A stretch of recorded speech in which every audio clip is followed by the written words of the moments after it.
And we're live. Welcome back to the Invictus stream. My name, as always, is Harlan Guthrie, and this here's my brother, Alex Guthrie. Yar! Icicle. This here's my pirate friend, David. Hey! And this is my pirate pal, Justin. Oh, yeah. And this here is the dread pirate, Mycl. Arr! Yarr! Arr, arr, arr. Yart. And we are here with our one-shot game called, Alex? A swashbuckler's life for me. Welcome back to the Invictus stream. We are, of course, the Invictus stream, and we are so happy to be with you here on this Wednesday night. I'm on vacation, so we're all drinking because everyone drinks when I'm on vacation because that's how it works. Harlan doesn't like to drink alone. So if you're at home watching, you pull up yourself a drink, you open some grog, pour yourself some mead, and join us for this one-shot campaign. As usual, I want to do a quick shout-out to all the fantastic people in the community. That being said, if you're not part of the community, you go ahead and you join our Facebook group because all the cool people are there, and it makes us feel special. Mike, how does it make us feel? Oh, it's so warm and fuzzy inside. That's right. Like, that's it. That's right. That's right. Like this. I'm sorry, I asked you and then I cut you off. I'm so sorry, but it makes us feel so special. So please go ahead and join our Facebook group. Also, if you're watching this on YouTube, give it a thumbs up. Give us a like on the video because it makes us want to be better people in general. So give it a little like on that video, and if you follow us on Twitter, or if you don't follow us on Twitter, go ahead and follow us on Twitter, because Twitter is the coolest thing ever, and Justin uses it at least once a week. Oh, once a month these days.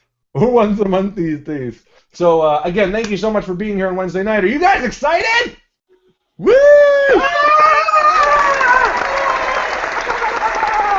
That's what I want to hear. We're dressed in our pirate garb because we're setting sail on the high seas tonight. I even brought along a little friend, just a tiny one. It's not another bottle of wine. It's a bit of mead and grog matching my good friend here, Mycl, to be drinking along to while we're playing. So, if you were part of the Facebook group you're going to be watching, we have the post up right now. Go ahead and like that for experience points. We're going to be asking you for things along the game. But other than that, sit back, enjoy.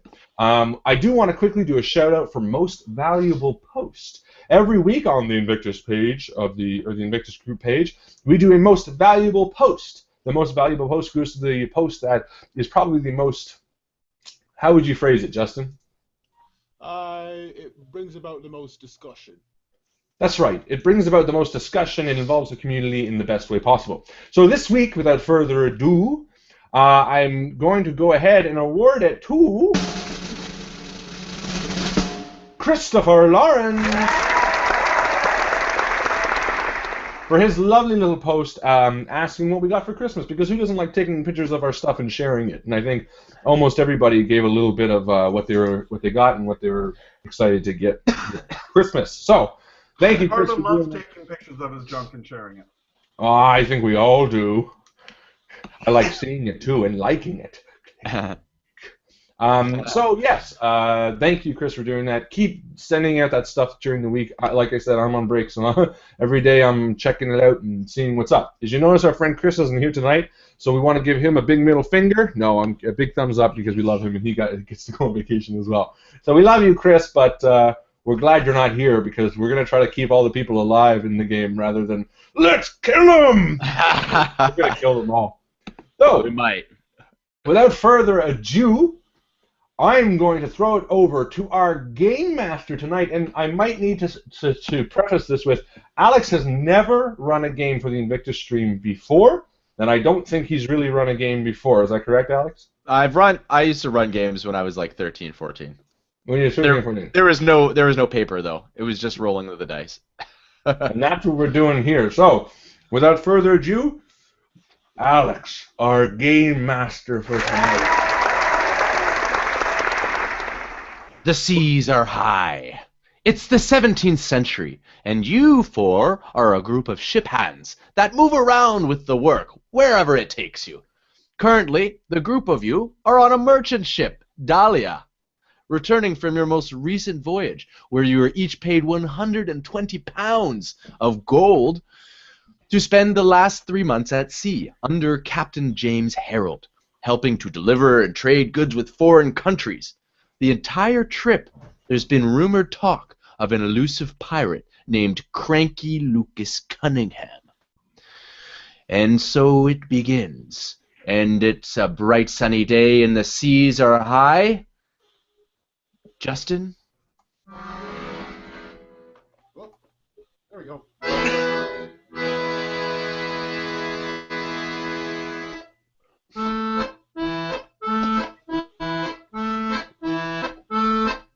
Oh, Cranky Lucas Cunningham is the pirate of our day.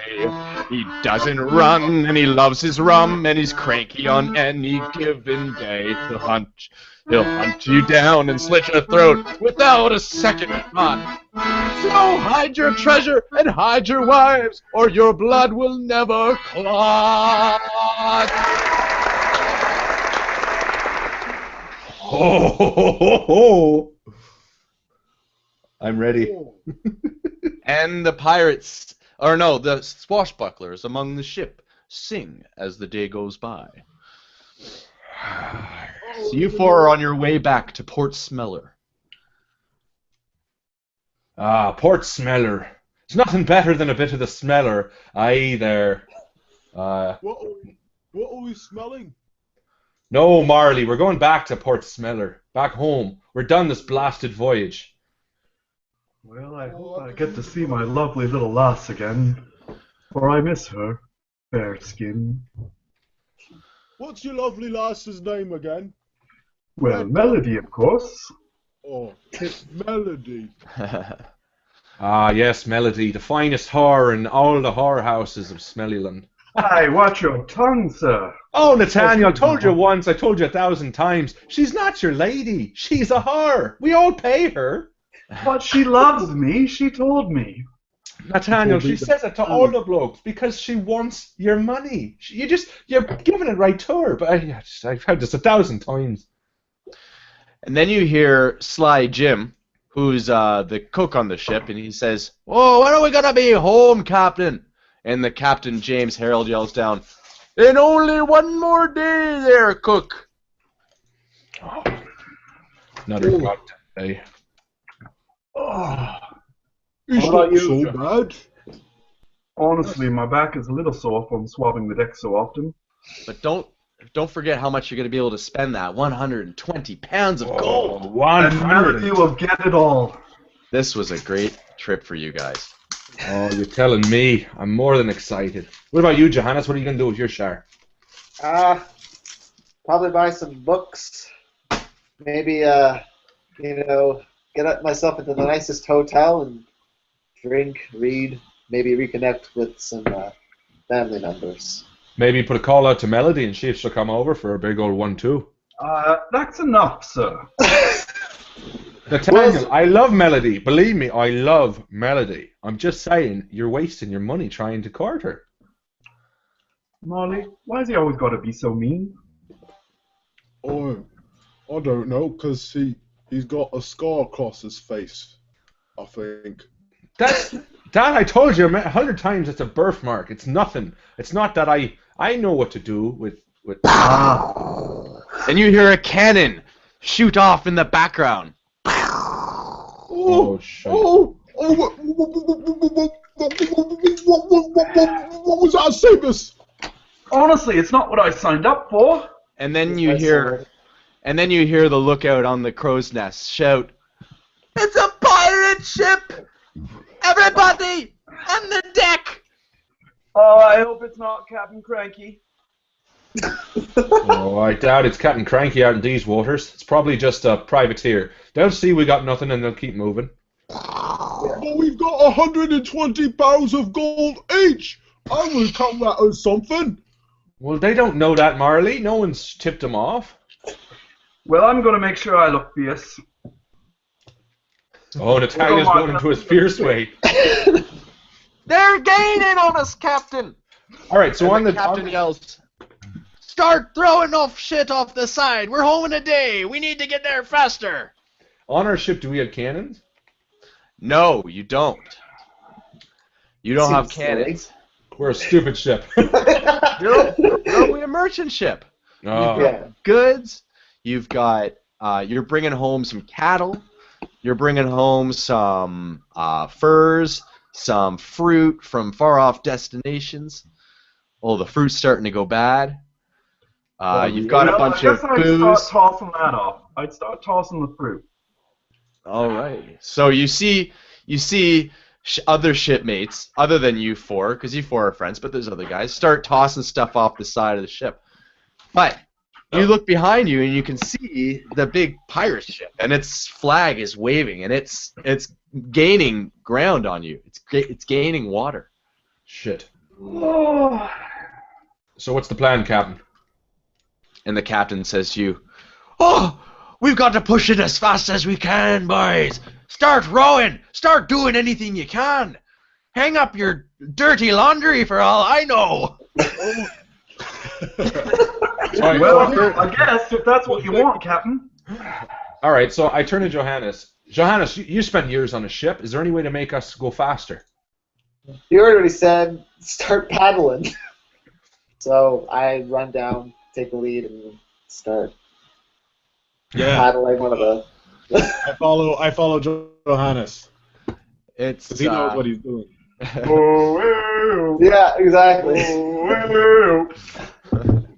And as you do that, a couple of the other swashbucklers also on board. They see what you're doing and they figure might as well jump in and help out.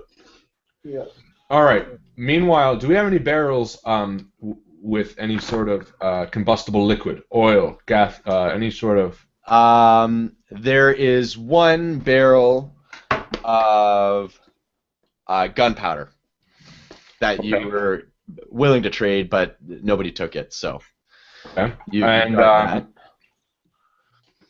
And it's not a small barrel. It's not a big barrel. It's a small barrel. Okay. But you know what? And the ship is now gaining. Okay. Good ground. I rack my brain for many of these sailing tricks from the past, and I see that the sails aren't perfectly set for us to get the most out of the wind. So I go and I start changing them so that we go faster. Okay. Okay. So roll 20 die. Okay. And what's your navigate? You have navigation or? No, that would be sail, right? Yeah. Would that be sail? sails? Okay, sailing. Okay. Yeah, I have you a got plus 3. All right. So roll a 20 die, and we're gonna see what happens. Okay. What do I have to beat? A 10. But it might still not make much of a difference. Okay. We're gonna. Oh, see. it might not? Okay. We'll see what happens. Okay. 13? Oh. Hey. Okay, so 16. Yeah. Okay, so you say to the captain, "Captain, turn the sails. They're not fully, developed." And the captain says, "All right, pull up there and pull up there and pull up there." Sorry, folks, I don't know my sea talk. Pull up there, pull up there. And it tightens, and you feel the boat literally get faster. But even still, you look behind you, and that pirate ship is now. You can almost see the eyes of the pirates. That's how close they are on you. Okay. All right. Well, if I hear this, then I'm going to give up on the rowing, and I'm going to run upstairs to our barracks, and I'm going to grab my blunderbuss and grab my sword and my dagger, and I'm going to run up, and I'm going to start putting the gunpowder in my blunderbuss, as well as grabbing anything that I can, be it forks, knives, kettles, whatever, and get my blunderbuss ready to fire. Okay, so as he comes While up he's doing that, yeah. as you come up to the barrel of gunpowder to fill your blunderbuss, you notice me, and I'm drilling a hole in the top of it, of the giant barrel of gunpowder. Good. And I swat you away as I'm doing it. I'm trying to save us here, Nathaniel. Hand me that wick over there. All right. I'm just getting a little ready, getting a little liquid courage ready for you, sir. And here you go. Wick we go. So I give you a little bit of gunpowder for your gun, and then I take the wick and I shove it in the barrel, and I ask him to help him bring it to the top deck, and I say, if we light it and throw it off the side, before it gets wet, the gunpowder will blow up. We can leave it in our trail behind us so long as we still cutting edge above the pirate ship. Let's go! I'm not really sure how that works, because wouldn't the Trust me. gunpowder lead back to us? I've played Black Flag. Let's go. All right, then. then. Bring it up. And as you guys are, It was one of the defenses they do in ships. They had cannons. The other one they had were flammable barrels that would trail behind the ship, and then they would blow up. I can't remember the name of it, but it's one of the defenses, and that's what we're gonna make if it works. okay. Is it called barrel blowing? No, it's something else. I'll help you blow your barrel if you need, sir. Tell me, someone put the thing in chat because I forget what it's called. As I take another swig from my beer. Well, let's say 1 XP to the Facebook person that can figure out what those things are called. Perfect. Someone figure out what those are called. We're good. So you guys are down there working on that thing. And Justin, what are you doing? You're rowing? I'm still rowing. I'm the only one left. Everyone else is gone. So the ship is slowly turning to the left. We're going that way. And as you're rowing, and Justin, or Harlan and Mike, or Seamus and Nathaniel. Seamus and Nathaniel. As you're getting the barrel ready. In fact, all of you, whatever you're doing, Johannes, what are you doing? I'm still trying to figure out the sail stuff, trying to get us to go faster. Yeah. But while you're standing there, Johannes, you see now that the ship is less than your ship lengths away. In fact, it's coming up right beside you. And I just turn to the captain and say, I know what we ought to do, but I'll let you give the command. And the captain says, Yar, you're a good man, but grab your gun and hold on tight. Or what? Grab your weapon. So I grab my pistol and That looks like a holdout blaster. and I get down below and try to hide out and wait for what's gonna come, basically. And as soon as you step below, you're on the stairs. All 4 of you feel the whole ship, boom, as the pirate ship crashes into the side of you. And you hear hipping and hollering, and you hear anchors and things being flung onto your ship. Meanwhile, the pirates on the pirate ship are getting ready to come over. And they are. Well, not a big deal. Even though I probably just blew my load as I was rocked back, I'm going to get my blunderbuss ready just to use it as a club as the first one tries to board. Okay, So I'm going to smack him, hit him, and then draw my sword. And you're on the deck then. I'm going to, I guess, actually try to cut any of the ropes. Okay, good. So yeah, you roll. How about roll a die? How about you just let me succeed? No. It's more fun this way. Roll a die. I would say that's a very negative attitude, sir. And do you have... What's your dexterity? Okay, great. Well, my dexterity is +1, but if you wanted, we could count it as a melee. As I'm attacking ropes. Okay. Very, very angry ropes. What's your melee? It's a +3, sir. Great. So, do that, and then roll a 20. What'd you get? A 16, sir. So you managed to slash not 1 but 2 of the ropes, and you see pirates that were, climbing across underneath the ropes, and they just go plunk right into the water. I see I'm not the only one hitting the drink tonight. But as you do that, a pirate comes swinging over from the mast of his ship onto the deck of your ship, and he releases and he lands right in front of you. Right in front of me, sir? Right in front of you, Nathaniel. Okay, well, as I have my sword out, because I was just cutting, is he within reach? Yes, he is. He's standing there, he's going... Okay, well, at that point, I will then grab him by the shirt, draw him in, and hit him with the butt of my sword, and as he falls back, cut him. Okay. And what would you like to use for that? Well, again, we could use either melee or brawl. It's basically the same. I have a +3 in both, sir. Okay, but he also has a +3 in melee, and he's got a brawl. He's got nothing. So, would you prefer to brawl him or melee? I wish I was basic- paying attention, sir. You said he's got nothing in melee.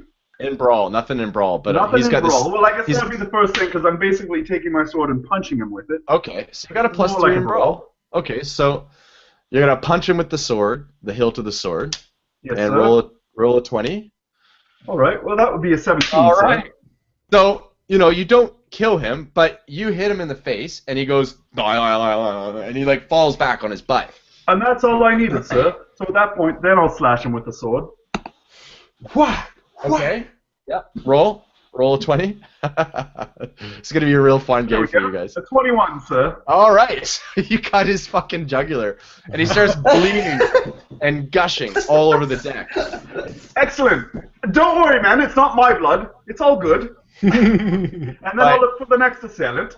As you do that, you see 12 more pirates, doing similar, coming across on rope, and there's a couple more of the chains that were thrown across that there's guys climbing across on. I'm because I was carrying the keg with him, right? Yeah. So I'm you're seeing kind this. of like right Yeah. there. So then, if I saw 12 and Mike's like stabbing this guy, or Nathaniel's stabbing this guy, and I see all these others, I'm gonna turn to the keg. I'm gonna light it, and I'm gonna run below deck to get Marley. How long? How long do you think this thing has? I put a good fuse on it. I put like it's a minute fuse. All right. We got a minute to get off the ship. So I'm gonna run to the underbelly, and if I run past Johannes on the way, I'm gonna knock him. I'm gonna say, "Dive overboard." Don't we have any, what's it called, ships? Little guys? Oh, like rowboats? Yeah, any robots on the side? Get to the rowboat. Yeah, there's some rowboats. And as you guys are going towards the rowboats, you see that you're clearly overpowered. And although Nathaniel gave it a really good go, you can see now that after in all the excitement, you see up on where the captain sits, which is called an XP to the Where the Facebook captain person. sits. Yeah, up on that upper part of the ship, or the upper We deck. like to call it the captain's seat. The helm. There we go. Okay, so up on the helm, you see there's the captain, and he's got two pirates on either side of him, and cranky Lucas Cunningham has his sword drawn. Oh, it is Captain Cranky. It is. Shit. Do that Sound of a sound. Wah. Oh yeah. And cranky Lucas Cunningham. There we go, mate. That's the way. And the four of you just kind of stand there as you're slowly surrounded. What about the keg? The keg is going. Oh no! What happens with the keg? Okay, Harlan, you have to roll a 20 die because you got +3 in firearm. Okay. And gunnery. So roll a 20 die. 13. Okay. So. What was the difficulty? It's there's no difficulty in that sense. But you do pass, and so, but it's a low pass, okay? So, what happens is actually the top, because it's a compacted container, and it's only a barrel that's like, yay big, okay? Yeah. Because the top, it's all compacted in there, and you've shoved it in the top, really, only the top explodes, leaving the majority of the gunpowder actually untouched and unexploded. It's just kind of a freak thing. You guys see this and you're like, what? That shouldn't have happened. Does it still take a few It of them out does. at least? It still takes a few of them out. And you see half bodies and pieces of both your shipmates and the pirates kind of go flying. But luckily, you four and Justin's under still rowing, but he heard the commotion and he came up. So. Well, I went down to get him I'm up with them. I'm up with them right now, but I'm still doing this. Oh, because you're just in shock. I'm not. No, because he's I'm not rolling anymore. And I grab a big like pole arm and I put it in his arms and I say, Marley, do what you do best. And I turn him upright as opposed to going this way. So now you're doing this. Honestly, Captain Cranky, we didn't know it was you, and that little exploding keg there, not really my idea. And honestly, we said it before we knew it was you. So no offense. All right, well, Captain Cranky Lucas. Big fan, Captain Cranky. He's standing there and he says, "You've killed some of my crew." And he looks at the captain. He says, "And you, James Harold," whatever his name is. What's his name again? Yeah, James Harold of the Dahlia. You've tried to escape me before, and before I could stop you. Before I have this happen to me again, he says, "Off with his head!" And he, just like that, he cuts off the captain's head. And you see the captain's head go flying, and it starts Did we like the down captain? stairs. Well, Yes. well, honestly, we were here under false pretenses because Captain Harold never told us anything about any problems with you, Captain Cranky. Nathaniel, stop blubbering. Stop sucking up to him. He's a bastard. And he can't really hear you because there's wind and there's pirates kind of yelping and hipping. So I scream, "Stop sucking up to him!" And you see Captain Lucas turn around and he says, and he looks I hated the prequel trilogy. at you guys and he keeps looking over and he says, "Where's the first officer?" Oh, well, he's right over there, Captain Cranky. Shut up!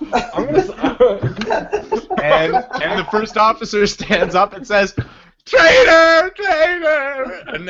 And then No, not really. says, Actually, I've been on Captain Cranky's side ever since I started, because he's really like a legend in these waters, and I'm very fond of him. and, Big fan. and he Big fan, says, Captain Cranky. and he says, Jesus Christ. "Bring him here." You know, he's got his own agenda. He's listening to you guys. He doesn't give a flying fuck. By the way, this is a rated 18 age. So if you're under 18 and you're watching, now's the time to turn it off. You little fuckers. And he does the same. He does the same with the first officer. The first officer's brought up, and a couple of the pirates bring him up, and Captain Cunningham, Cranky Cunningham, says, "And you have evaded me one too many times. Whooshing, off with your head," and he kills him just like that. Seamus. And now, Oh, well, honestly, you have to admire his efficiency. Marley, He what's just does up? what needs to be done. What's Why on is your he mind, Marley? chopping people's heads off? He's chopping everyone's head off because Nathaniel keeps pointing them out. Oh, well, it's I not turned like into that. Nathaniel. I mean, all you need is a pair of fancy pantaloons, and you fit right in. Listen, Marley, what's on your mind? I turned to Nathaniel and I grab him by the scruff of the neck and I say, "Don't turn me into the pirates!" Oh, Nathaniel, not yeah. you, Marley. No, honestly, like you and I, we're nothing. We're nothing to him. So there's no point in turning you in. I mean, it's not like you've done anything. You Be really good, mean man. that? Be cool. We're cool. We're cool, man. You really mean that I'm nothing? Oh, I'll give you a little hug, mate. Give you a little hug. Bring it in. Bring it in. Turn around. Give you a little quick little reach around, sir. Make it all good. We've Nathaniel. been at sea a long time. I'm scared. and as you Oh, guys, no, are I got your back, mate. as you guys are standing there, you see that Captain Cunningham, Cranky Lucas Cunningham, has stopped his killing spree, and he's now addressing the whole crew. And just so you know, this is what he looks like here. I'm bringing it up on a picture. That's old school. And he's like, "I, Captain Lucas Cunningham, okay?" Oh, well, the man has the gams for it. That's for sure. He looks young. A lot younger than I thought he would look. He does. He's quite youthful, isn't he? Little Zuckerberg. Yeah, he's almost like what's his name? The famous pirate movies of the Caribbean these days. Hey, Except- He's a little gruffier, a little bit more mature looking, and a lot more scarier. Huh? Did we? Yes, you did. Yeah, you got the cash in your pockets. Oh. But Oh, well, no wonder I'm not moving. Then very I don't fast. care. That's a lot of, but that's a lot of pence in my pants. That's what brings me to my next point. He No, turned. before he does that, I ditch it. I would have ditched it under. So you're standing there, or before you would have. I put it in my sheath. I put it like this into the Okay. the sheath of my sword. While he's standing there, or No. Yeah, I do. I turn my back to him and I say, "Marley, block my way for a second." And I put as much of my gold in, if I can fit all of it. Then I put some of Marley's in too, and I say, "I'll keep it safe for you." So here you are surrounded by pirates. You're like tink tink tink tink tink tink. Fuck off! I'm busy. Nothing to see here at all. Marley's blocking it. It's fine. Cranky Lucas turns and addresses all the pirates and all the swashbucklers that are, part of your previous crew and who are part of his crew, the pirates.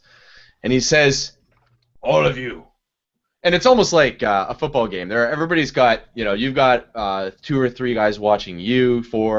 There's 2 or 3 guys watching everybody, set out on the deck. Okay. What the hell kind of football games do you watch? And he said, offense and defense. Come on, that's what I'm saying. And he says, fine, basketball. Okay. He says, "Empty your pockets, you swirly, swiny little rats." And I turn out my pockets, which are now empty from gold. Yep. I have a cork in there. Some tin. "And make sure they do it," he says to his pirate mates. I already had mine in my boots. Okay. Can I So do that? you pull out your pockets and nothing. Okay. Yep. I think did I give mine to Seamus or am I? Yeah. Yeah. Shames. Okay. Yeah. So I gave Yeah, mine- but we call him Seaman. That's no Marley problem. calls me Seamus, but I think that's funny. Seamus. And Nathaniel?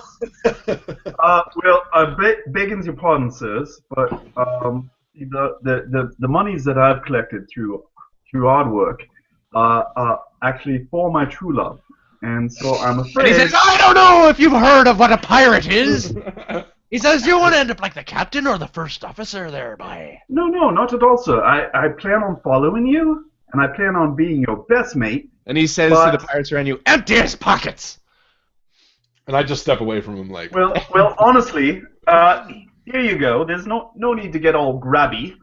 I'll give you my money, but honestly, be prepared. Like, it's honestly for my true love, Melody, is really what it's for. And She's a har, Nathaniel. She's a har. And the pirate that's closest to you grabs it from the pouch of coins from you, and he says, Okay, don't grab my coin purse, sir. "There's Please, for that, I'm giving you my money. And he takes it from you, and he looks in it, and he says to Lucas, Cranky Lucas, he says, "Blimey, Cranky, there's nearly 100 pounds in here." He's holding 40 for each of us. It's for the 4 of us. It's very true. It's true. I was, me being the biggest and the strongest of them all. Well, maybe not so, but definitely, time of I buying feel a the little trap. bit of a. He was keeping 40 pounds for each of us. There's 120 pounds in there, not a cent more. You can count it. And Cranky says, "What about the rest of you?" And he looks around at the rest of the pirates and the rest of the, and you see the other Well, I pirates. can tell you, Captain Cranky, that guy over there, that guy with the nice blue eyes, he's got some. And you start seeing really, really nasty looks from some of your shipmates. And meanwhile, they're already being looted. So you see the other pirates, and they're emptying out your shipmates, and clearly they've got pretty much everybody's gold, save for a few coins, especially on you 3, who were smart enough to hide it. And sure enough, Cranky Lucas believes, or does he? Seamus, roll. You're Got it. charming. Roll your 20 die there. 17. That's a natural 20. No- Or not, no sorry, problem. not a natural. That's a fake 20. It's a fakey 20, but still, you faked him out. Yes, he believes that the Manipulation, I think. 120 pounds was the. Yeah, you're right. Was the Some. was all 4 of you. Okay. And then he says to you all again. He says, "Now, you all have an option here. You can get on that lifeboat, and you can save your souls, or you can join my crew. During this time, would any of us be able to sneak away or anything like that? No, not really. I mean, it's an open deck. There's like you're outnumbered by pirates. Okay. If you're gonna sneak away, but he's giving you a free pass. Yeah. No, because I'm trying to go through the motions, be like, would we be able to kind of sneak into a boat and take over their ship? Oh, I see. I don't know how to sail. I do. Can you run the whole ship? Yes. What weapons have you got on you? I have my short sword, and that's it. I've got a pistol, but I'm not very good with. And I would have my cutlass, my dagger, and my blunderbuss, sir. Okay. And I actually have two Finley? short swords. This one Marley, sorry. and this one. I've got big honking fists. Okay. Very subtle, sir. Very subtle. Big honking fists on Marley. All right. So I would put my short hand around Marley and say, Marley, these aren't the kind of types we want to gear up with. Let's get out of here. Yeah, I agree. I'm up inside, and I just give him a nod, and I walk slowly so my boots don't shake too Clink. much. He's Alrighty. always been a bit of a prancer, sir, if you know what I mean. And I turn to Let him Nathaniel walk and say, away. Nathaniel, you can stay here if you want. Oh, no, sir. Although I've been, honestly, really enamored, you're a legend among the seas. The fact that you didn't let me keep my money for Melody means that I'm probably not the man for you. And so, on your way, sir. I bid you adieu. And the pirate, are you saying this to the pirate? Oh, yes, sir. Captain Lucas? Cranky, sir. Cranky? Captain And Cranky. he says, all right, get the fuck out of here then. And he Such a cusser, sir. and sure enough, you and there's about 8 other of your shipmates. You get on a lifeboat, and they cut the cords, and you drop down to the water, and you manage to take off. And How far are we from Smelly Cove? well, pull up your map here. Actually, I'll just pull it up. I can pull it up. Smeller. Oh shoot. Which one? Large map, the other map? Show the large map to. Here, copy. I'll screen share it. This is Alex's expertly drawn large map. Okay, so you are actually just off the east, and I didn't draw northeast southwest, but We'll it assume is- this is the north. yes, yeah, north. You're just off the east side of Land Too Long. Okay, so you're kind of out in those waters there, and so no, the other east. Sorry, west side. Yes, that west side. I'm thinking, yeah. Here, And let's see so- this. Perfect. And so, it's really not too far of a paddle. We'll say there's the wind wasn't that strong when it was a day's sail, so you could take turns, and it's about a day's paddle. A day's paddle? Yeah. You got rations. You have food to eat. No. Yeah, there's as swashbucklers. I have a little basket. You and the other shipmates have pieces of bits of bread and some dried meat bits here and there, so you're fine. Jesus Christ. And I turn to So- Nathaniel once we're out. And I say, Nathaniel, could you sell them out any quicker, mate? And you hear some of the other shipmates go. You're muted. Oh, you're Speak muted. up. You hear some of the other shipmates go. Yeah. Could you? Okay, well, it's really Well, all about it's this, sir. It's nothing personal, Seamus, and I'm losing my accent because I am starting to slur a little. But it's really about us, sir. And you guys have had my back for as long as I can remember, as long as I've been on this voyage. And honestly, the guys that I pointed out, little bit of a dick, sir. Little bit of a dick. And you see the other shipmates who nobody you pointed out is actually in the boat with you. They all joined Obviously, they pirates. died. No, they all joined the pirates. So Oh. you hear the other shipmates and they're all going, Yeah, they were kind of dicks. Yeah, they're real bullies. Yeah. Well, you guys are easy to convince, aren't you? Well, listen here, Nathaniel, and I say it just to you. I say, how am I supposed to know that you got my back, or Marley's back, or Johannes's back, if you're that easy to quickly sell them out, kissing the boots of the pirates? Well, honestly, it's a great question, and I respect the fact that you're asking me face to face, eye to eye, man to man, so to speak. But, it really is about the fact that did I sell any of us out? No, I did not. And again, ask the men here. Any of the men I sold out, little bit of a dick. Doesn't mean. Look, loyalty is something that can't be bought. Loyalty, whether they be for dicks or loyalty to people you like, shouldn't be different. You should have stayed loyal, and I'm worried. Well, again, let's look at the people that were dicks. Let's look at them. Just think back a little bit, because we were just there. Honestly, just a little bit. Daniel, you're not that good of a talker to be talking this much. Honestly, the men that stayed and they joined Captain Granky, all little bits of a dick. So, really... little dicks. Well, you know what, Nathaniel? I'm a little bit of a dick. Marley's a little bit of a dick. Johannes is a little bit of a dick. Honestly, Marley, not a dick at all. Too. Marley, not a dick at all. And that's a little bit outline for you to say. But, Marley's a bit of a when dick. you're a little bit of a dick, it's in the right way, sir. Marley's a bit of a dick, and you're a bit of a dick. We're all a bit of a dick. Honestly, and I in the think midst- it's in the right way. In the middle of your You're a little bit of a conversation, dick. I'm a little bit of a dick. He's a little bit of a dick. And No, all a he's little bit after of a is difference. a little bit of a dick. I am Just a the little tip. dick. Just the tip of the dick. and you hear all of a sudden in the middle of your conversation, you hear one of the guys at the back of the rowboat stand up and go, "Land ahoy!" Oh, Now, let me well, go back all day. You It's all sit good. down, you little bit of a dick. And I take out the coins. Oh, actually, I'll wait until the guys are out of the ship. So sure enough, yes, you've reached land. You've reached Port Smeller. Port And Smeller. I'll Yeah, just that's pull up here.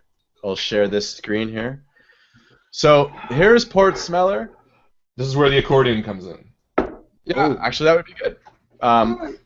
So as you can see by my mouse here, you kind of come in, and you hear as you get closer, you hear an accordion player sitting on the dock here, Nice. and he's playing some.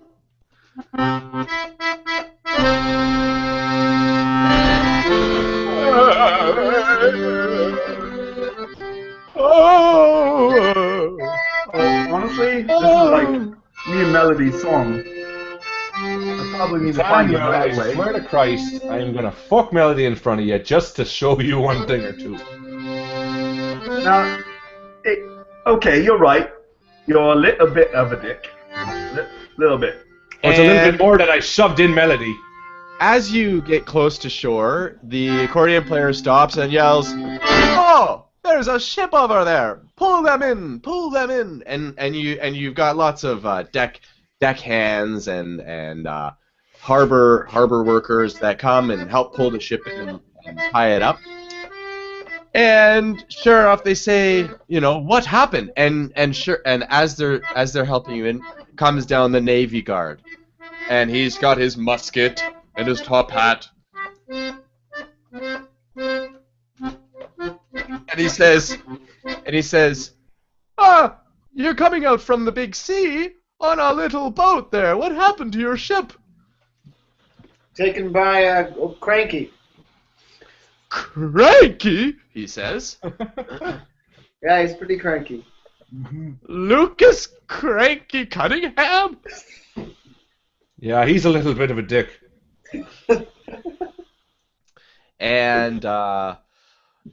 And he says, "Well, where did you see him?" And I'm pretty sure he said on the boat, sir, and that's why we are here. and the We were Navy just having this conversation. We not Yeah. thought of it. and the naval private says, "I mean, where out in the sea did you see Captain Cranky Lucas? Where did he take your boat?" I know. We saw him to the east of the land too long. And the naval officer says, "You got a bright one there on you. Is this true? Oh, he may not be the brightest, but he's one of the sweetest and strongest and most dangerous men in the land. So you watch your fucking tongue. Good answer. It's a good job, Marley. Good job.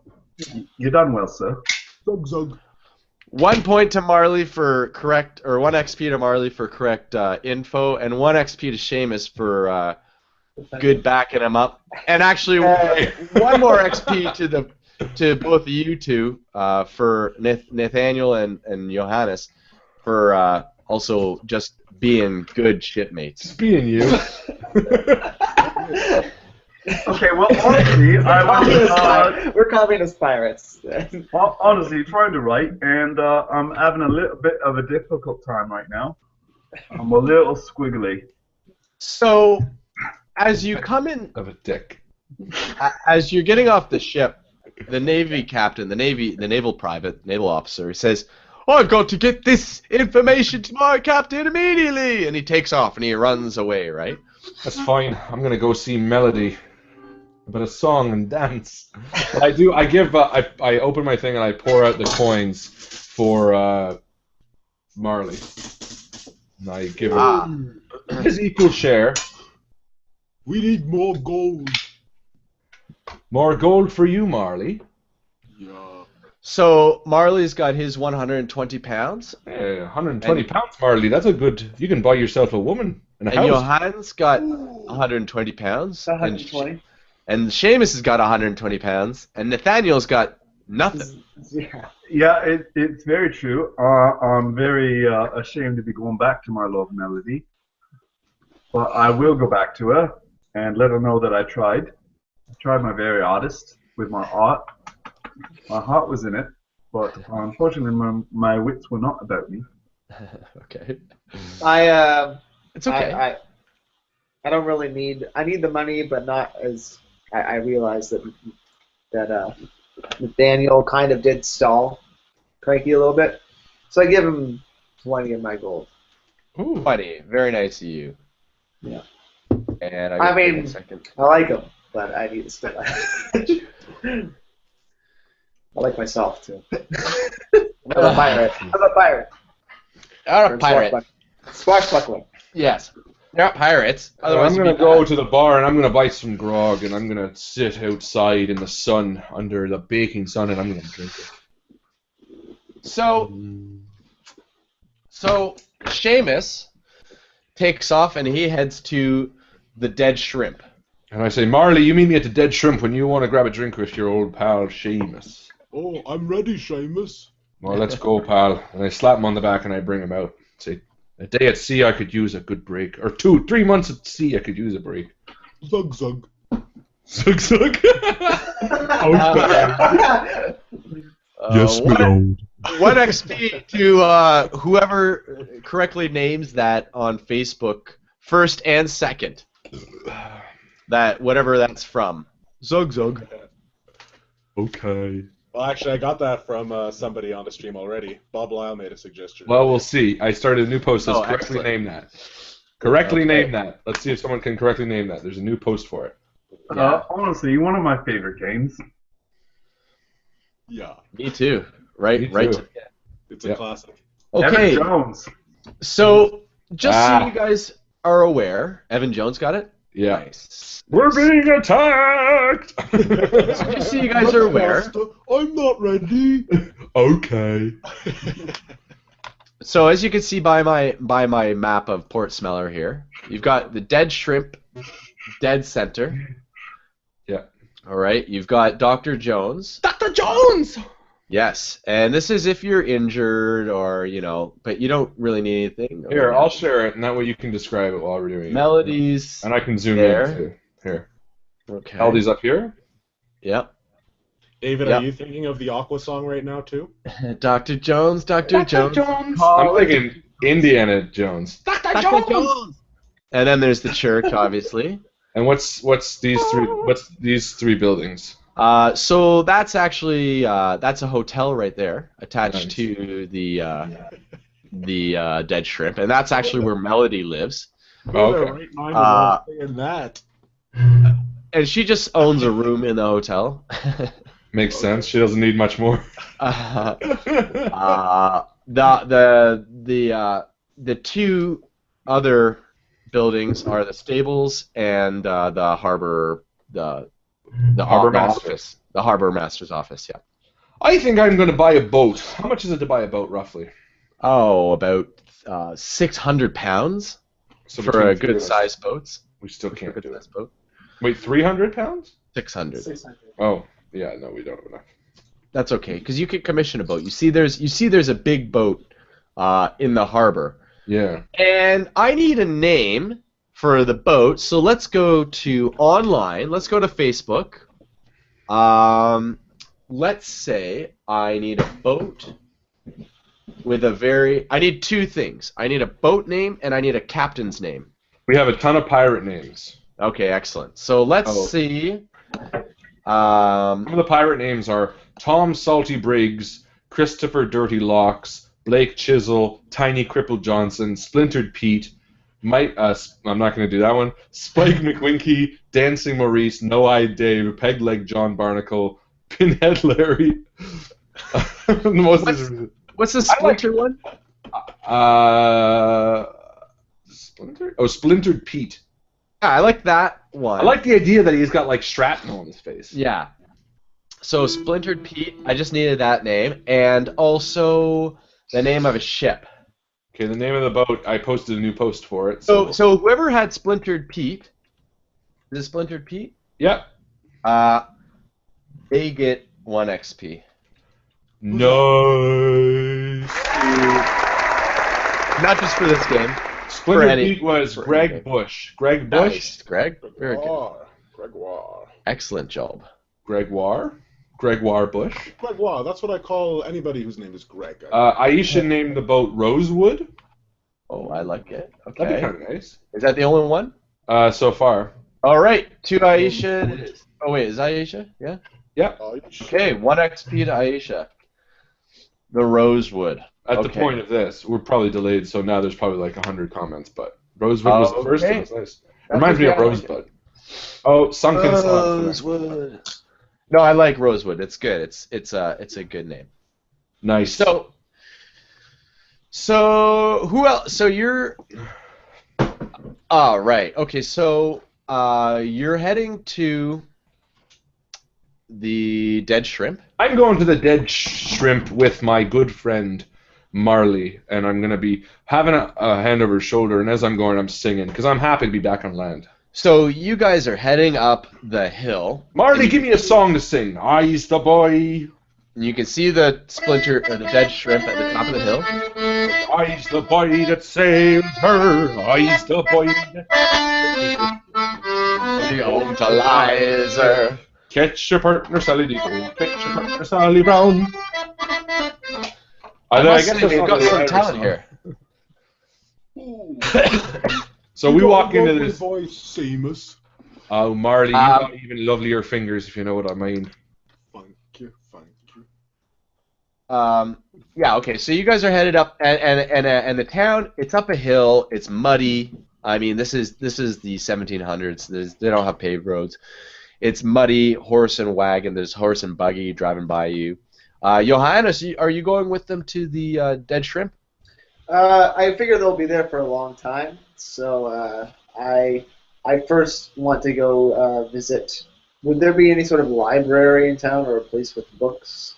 Yeah. Maybe like the church or something like that would have like a library to it. Yeah, sure. Let's say you're No, heading. the church has nothing but a drunkard. The church has a big library in the basement. Okay. I want to go there just quickly to grab a book. Maybe. What are you grabbing? Like a romance novel or what? No. Yeah. What are your own? With their shirts open. Is this one that you've written, Johannes? You're actually a romance novel writer? No. It's more about what am I feeling like. Let me think here. I don't know. More about like expeditions and everything. Because we haven't really. My father was a pirate. I'm more of a swashbuckler. I'm more of a My swashbuckler. father was a pirate.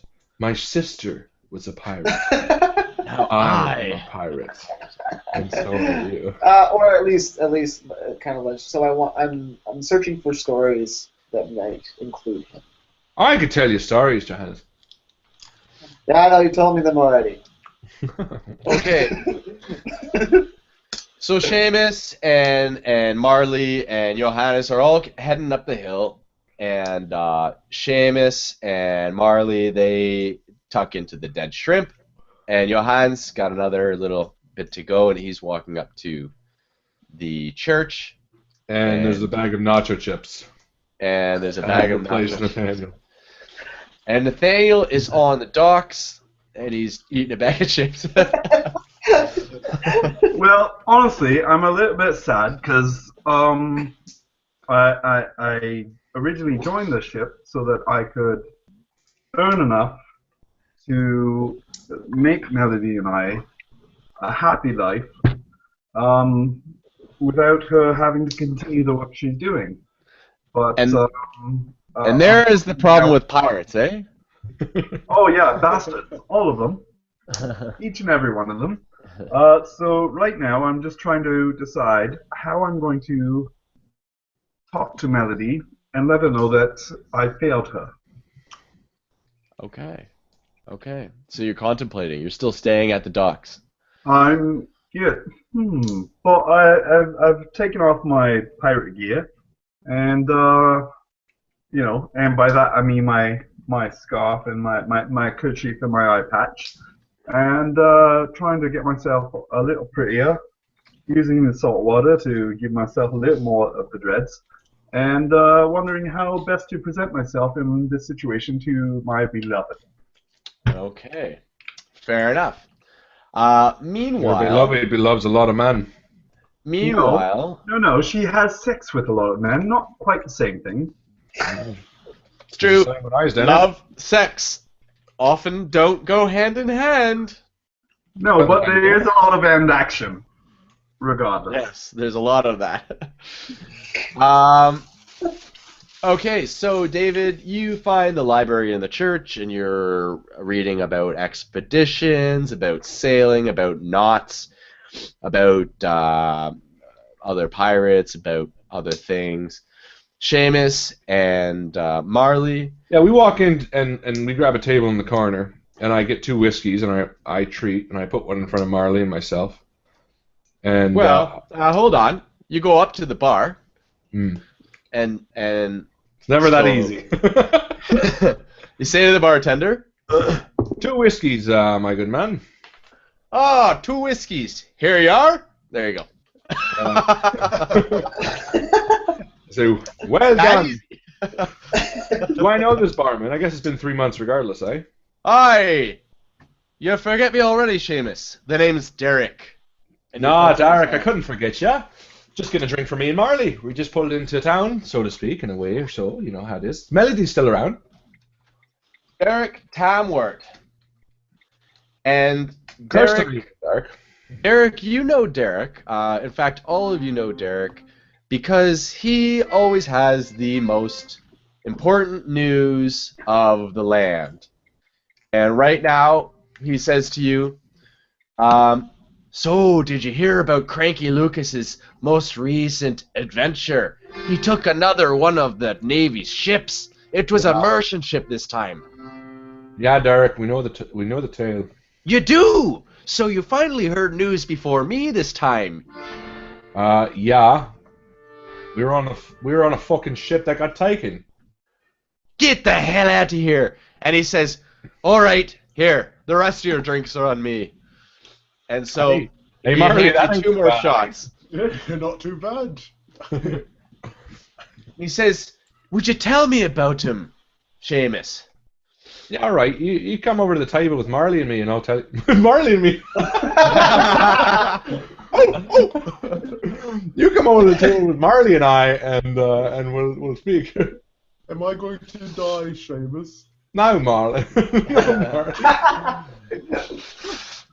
I'm no old Wilson. So we go over, sit down. I put a drink in front of Marley. I take the shot with him. Marley, you drinking with me? Oh, I'm drinking, yeah. Cheers, mate. Cheers to your health.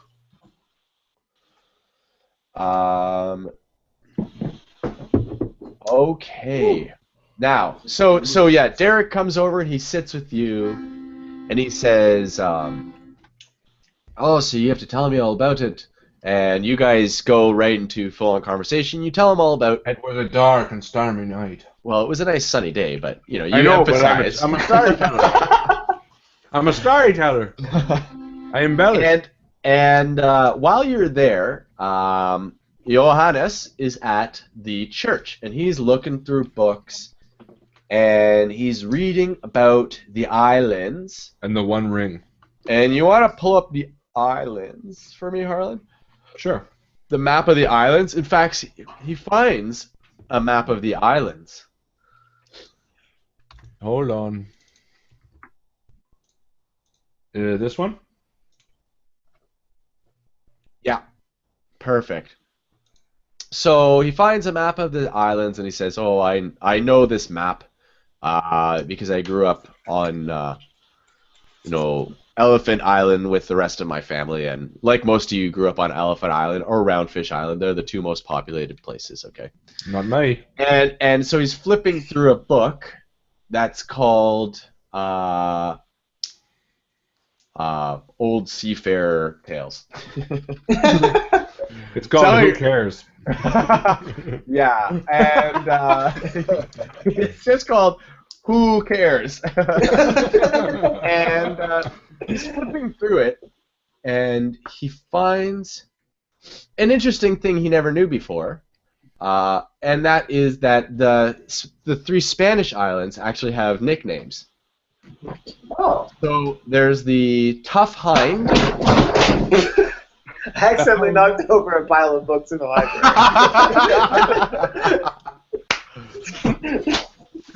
So there's Tough Hind, there's Round Head, and then there's the Thick Heel. Okay?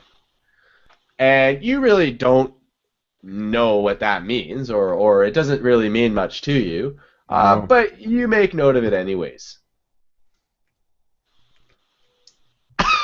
That's the Tough Hind, the Round Head, and the Thick Heel. That can't be a plot device, is it? No! I wouldn't be that obvious, Harlan. Perfect. So that we can do this game in a good 3-hour span and get a lot done. That's fine. What could that mean? All right. Yeah, so, sorry, can we back that up a bit? I got Tough Hind, Round Eel, and that's about all I got. Tough Hind, Round Head. Thick heel. Round Head. Yeah, and thick heel. Because it's got a thick heel. You know? Yeah, like my boots. Like the Spaniards. They got a thick hind, a tough hind, a round head, and a thick heel. Cool. And never say die. So I take note of this, and I think, you know what? Maybe I should tell the only 3 people that I really care about who know me well enough that I would actually say anything to. And I go to the vicar of the church, or I guess it wouldn't be a vicar; it'd be a priest. Whatever, vicar, yeah. Sure, whatever. Is it pre-Reformation? I don't know. I should know this.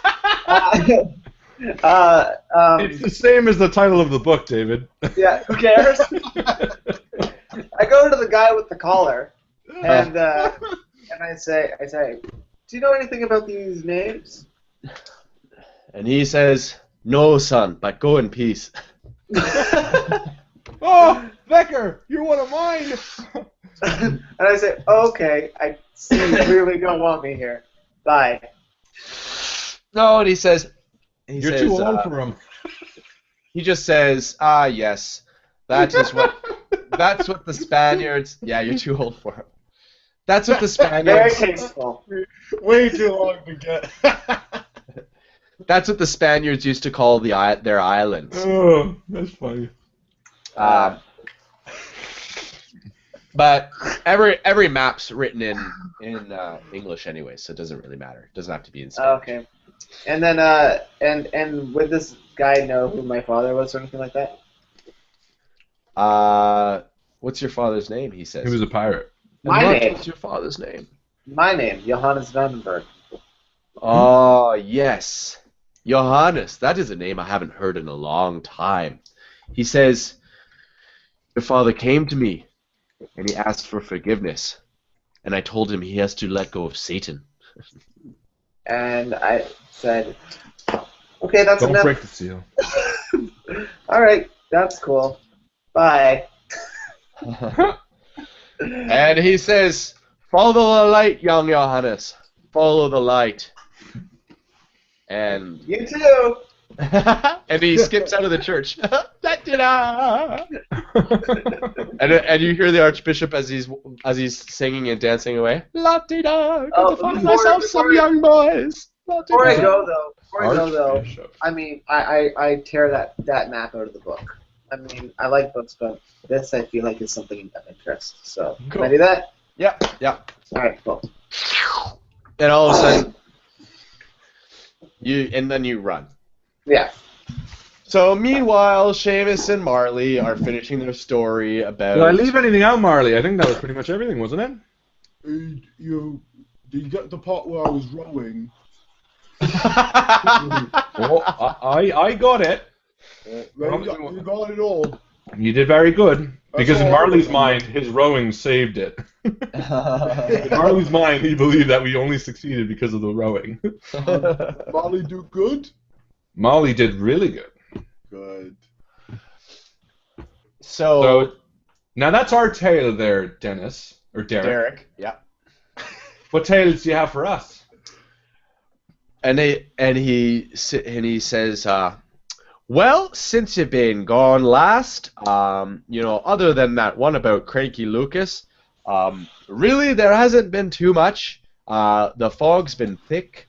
The fish harvest have been quiet. Love that annual fish harvest.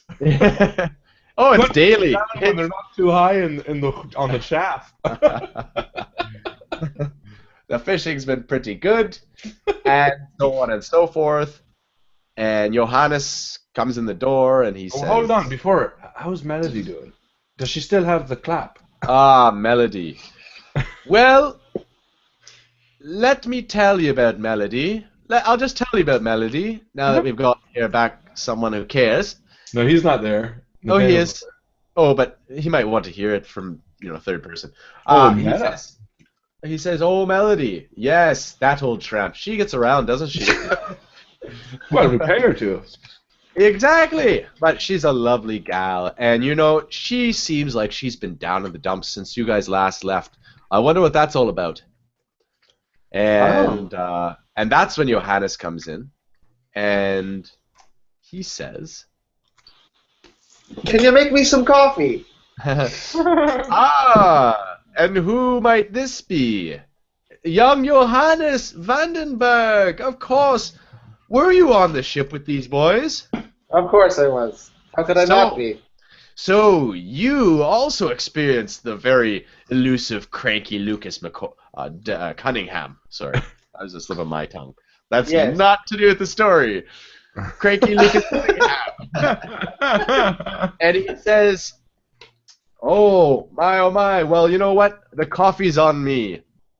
He pours you a nice hot coffee. And you guys sit there chit-chatting when all of a sudden, dun dun dun, in runs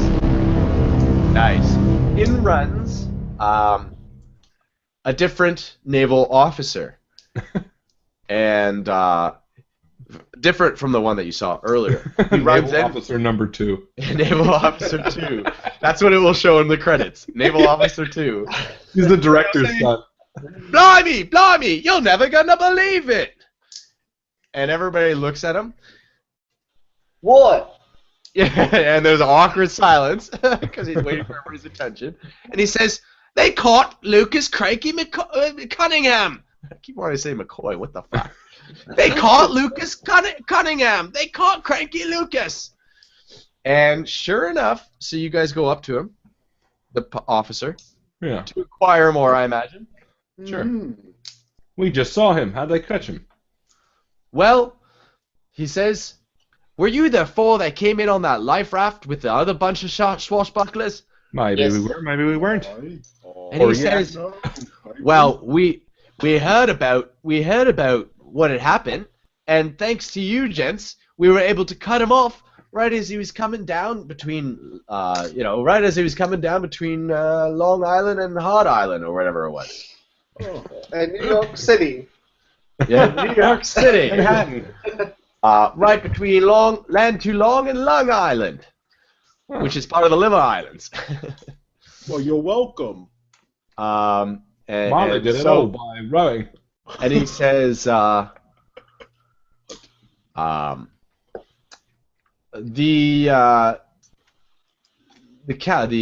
naval officer, I can't remember what the fuck he's called. The Number 2. the man in charge of our stuff, the naval officer in charge of us as privates. You see, I really thought this one through, right? He wants to reward you guys, and you have to come down to the ship house tomorrow afternoon. Why does he want to reward us? Well, because you guys were key in giving him information as to where Cranky Lucas was to be found. I want to look the guy over, see if he's legit. You look the naval officer over, and No, I want he's to roll. I want to see if legitimate. I want to see if I can understand where he's coming from. I'm not going to walk into no goddamn ambush, and I get, I don't know what, perception, I guess. So 8. 8. You fail. Oh, that's so, not me. So it seems like he's telling the truth, anyways. Alright. Anybody else want to roll? Wasn't me anyway. It would have been 6. I'll trust him. Marley, you trust too openly. I would have robbed you the first time I seen you. You did rob me. Well, but I gave it back to you. Marley, that was years ago. How can you still hold that over me head after all I've done for you? Well, you've paid it back, but just your point is moot, I think. Marley, you don't know what the word moot means. It's something about cows. Don't act silly. I just like to say it. All right, well, if he's going to give us a reward, then I suppose we should get it. I turn to Johannes. Does it sound like something we should do? I don't know. I just don't trust anybody. Just on, just on what's it called? It's just who he Principle. No, on principle. Well, I don't necessarily trust anybody, but at the same time, I'm not going to put myself in a situation where I might be at a disadvantage. So let's say that, Johannes, I'll follow you, but why don't you go down and collect the money for all of us? Well, the officer says, well, now, take it easy because the captain's not coming into town till tomorrow morning, and that's when he said he wanted to see you. He sent it by telegram. Fair enough. So he wants to meet you down at the docks along with, and he wants to have a group of all the rest of the citizens. And, yeah, that's not bad. Now, I must understand that there must be a lot. Oops, and Johannes, I interrupt. gotta say, there's a lot of people around here that might be angry at us for what we did to the dread pirate. I am sure he has a lot of spies gone around, so we need to be extra careful. I don't want to walk down there into an ambush. I'd say, and I shoot back my whiskey. Johannes, do you need another drink? no. Nah, come here. Here. I think we should all have a drink. Okay. And I walk over to the bar and I grab 3 drinks and I put them down on the table. And as I do, I turn to the man at the door and say, you make sure you tell your boss that we'll be there tomorrow morning first thing. We want to get paid because we're getting out of here as soon as possible. If that pirate does break free, I don't know who he's coming after, especially if we tipped him off. And the officer clicks his heels and he goes, yes, sir. And he marches out of the bar holding his gun and back down the street. Part of the SS now, eh? Uh-huh. What's And, Nathaniel doing? And Nathaniel's still on the dock as it's getting closer to dusk. He's still contemplating his life. Nathaniel, what are you doing? Well, honestly, I think I've found enough courage to go talk to Melody, and let her know that I failed her, and that clearly I'm not man enough for a woman like her, and I'm nearly not good enough for someone like her. I think you should go So- speak to her anyway. I will. I'm going to start marching off and head towards my love and let her go. Watch You're her gonna be let your like love go. legit, and she actually cares about you. That'd be the sweetest. So, Yeah, really. So yes, I will head towards my love Melody. And so you head towards Moonstar Hotel. I think that's what I named it. Yeah, Moonstar Hotel. Meanwhile, Marley and I drink till we're shit in the face, if you know what I mean. You two Marley, are another drinking- one, my friend. I won't And- stop. I won't. Well, I've also been with them, and I did decide to drink with them because I am celebrating, our brush with death, and in my stupor, I'm not as out of it as these guys, but I show them the map that I found. I said, and usually I know they don't really care about it too much, usually, but usually people care more about stuff when they're drunk. So, yeah, I show them the map and show them the tough hind, round head, thick heel. Ask them maybe what they think, what might. Oh, Johannes, you bookworm. You're always sticking your head into things.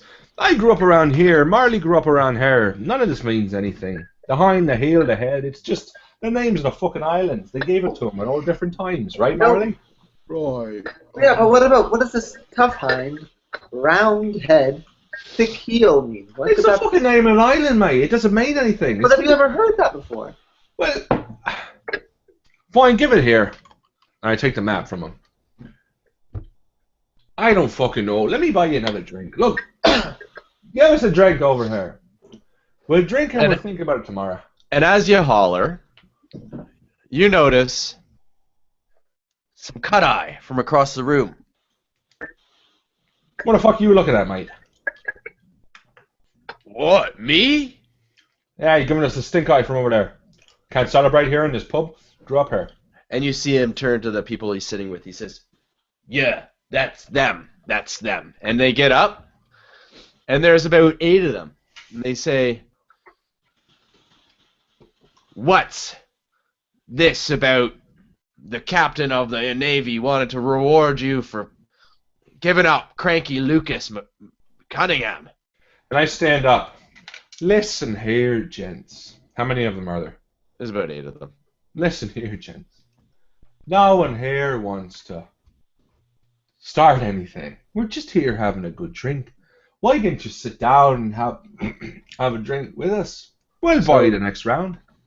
So roll for your charisma. All right. Natural 20. He says,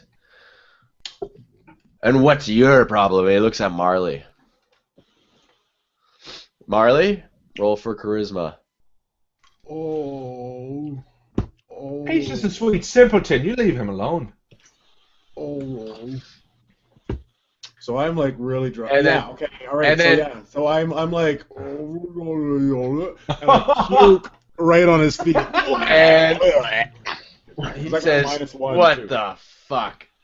Is this guy with you? And look, gents. We've all had a bit to drink. And what about... And he says, and what about you? And he points to David. Or Johannes. Yeah, Joe. Joe. He says, and what about you? You're the one that came in last, and you're bringing information. What's your problem?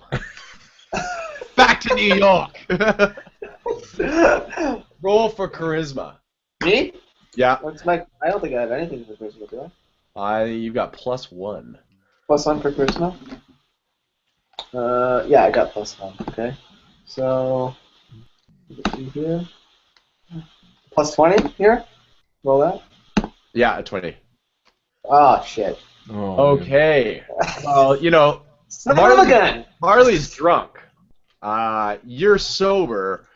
You just fumbled your words and kind of insulted him. You say, well, what do you say? How do you insult him accidentally?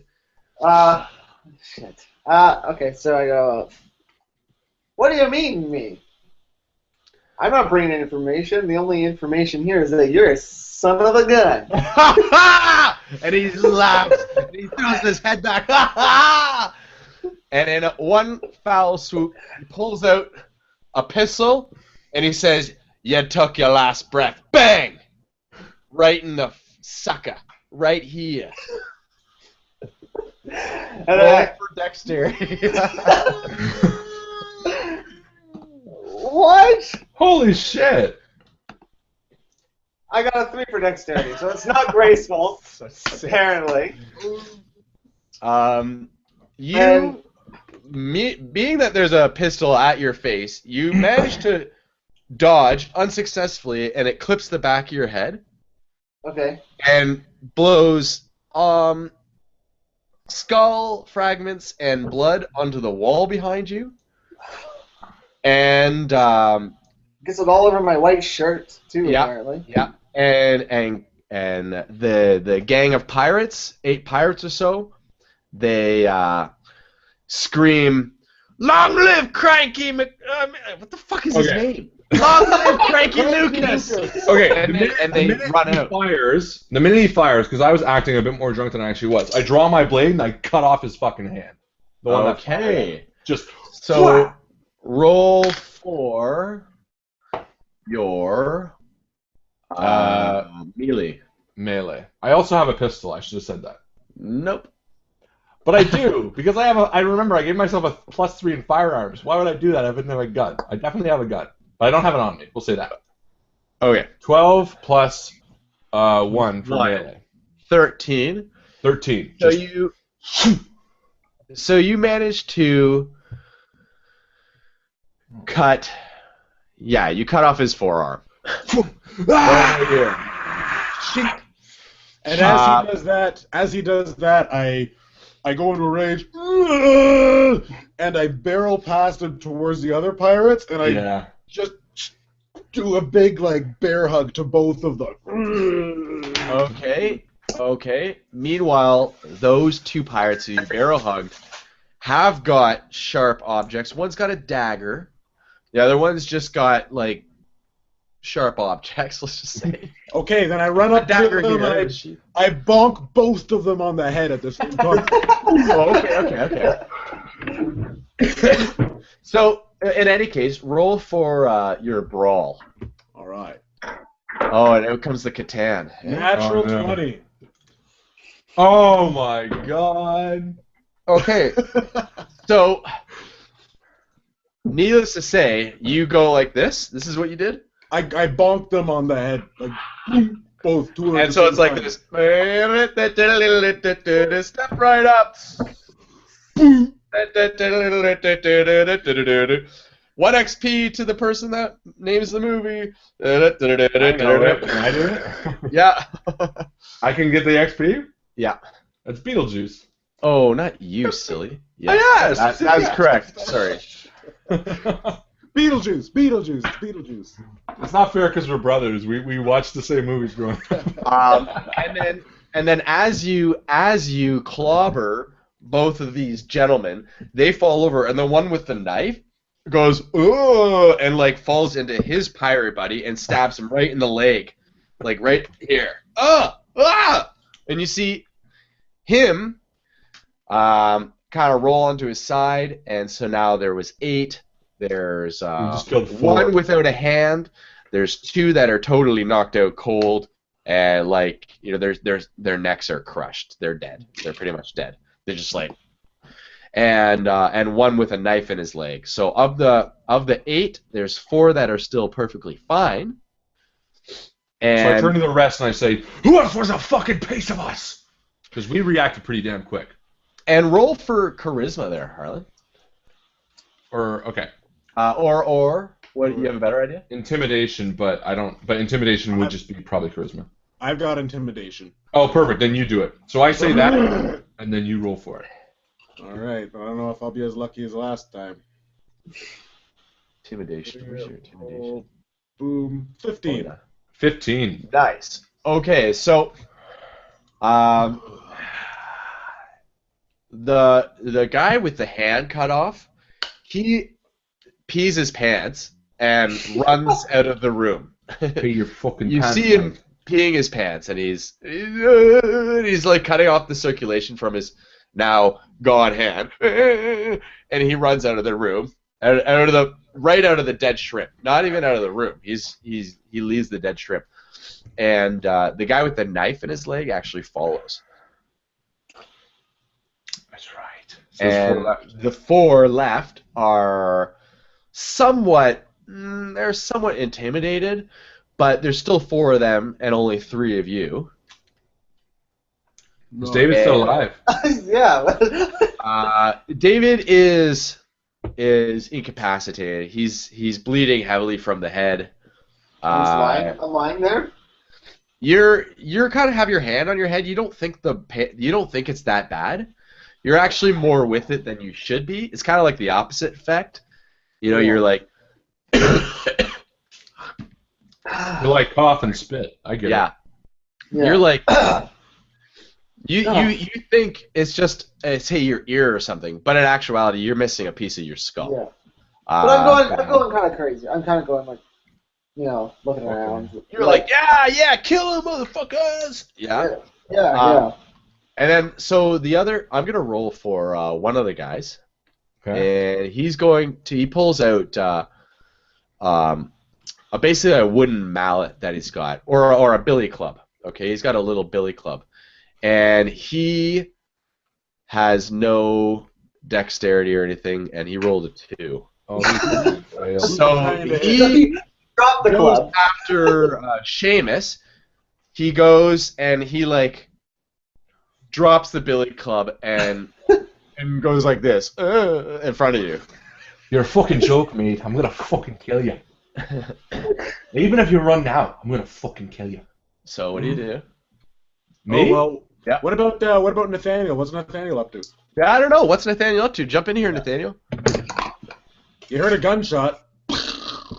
Oh, well, I suppose I could hear that from the street on my way to Melody's. Yeah, you're So- knocking on the door and you hear a gunshot. Melody. Hark! Sorry. What is that sound that I hear? Hark. So I run towards, because I know that my friends were in the bar, and that's a little disturbing. So I'll draw the sword. I'll cut off my headset. Draw the dagger, ready for blocking. As I run in and check out what's going on. And So make do you sure- run in? Do you run into the dead shrimp, or are you just running up to the front of it?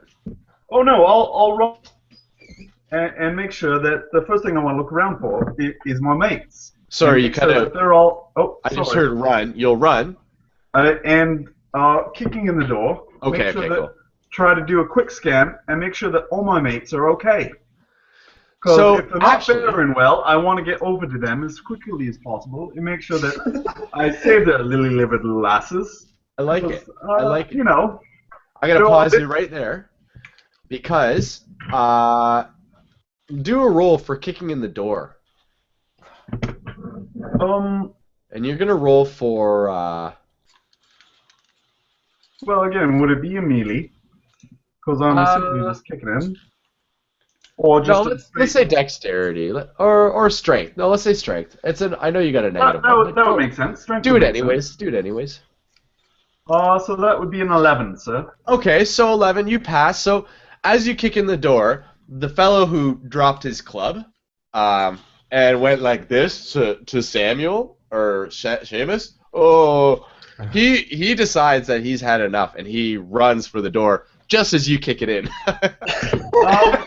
All right. Well, and fair enough. But at Oh, this no. point, I don't know that he's done anything because I haven't really seen that. Correct? That's okay, but you still injure him. Oh, absolutely. Because with the sword out Yeah, and but the you kick dagger in the in my door. left. You kick in the door, and the door I kick hits in the him. door, and the door hits him.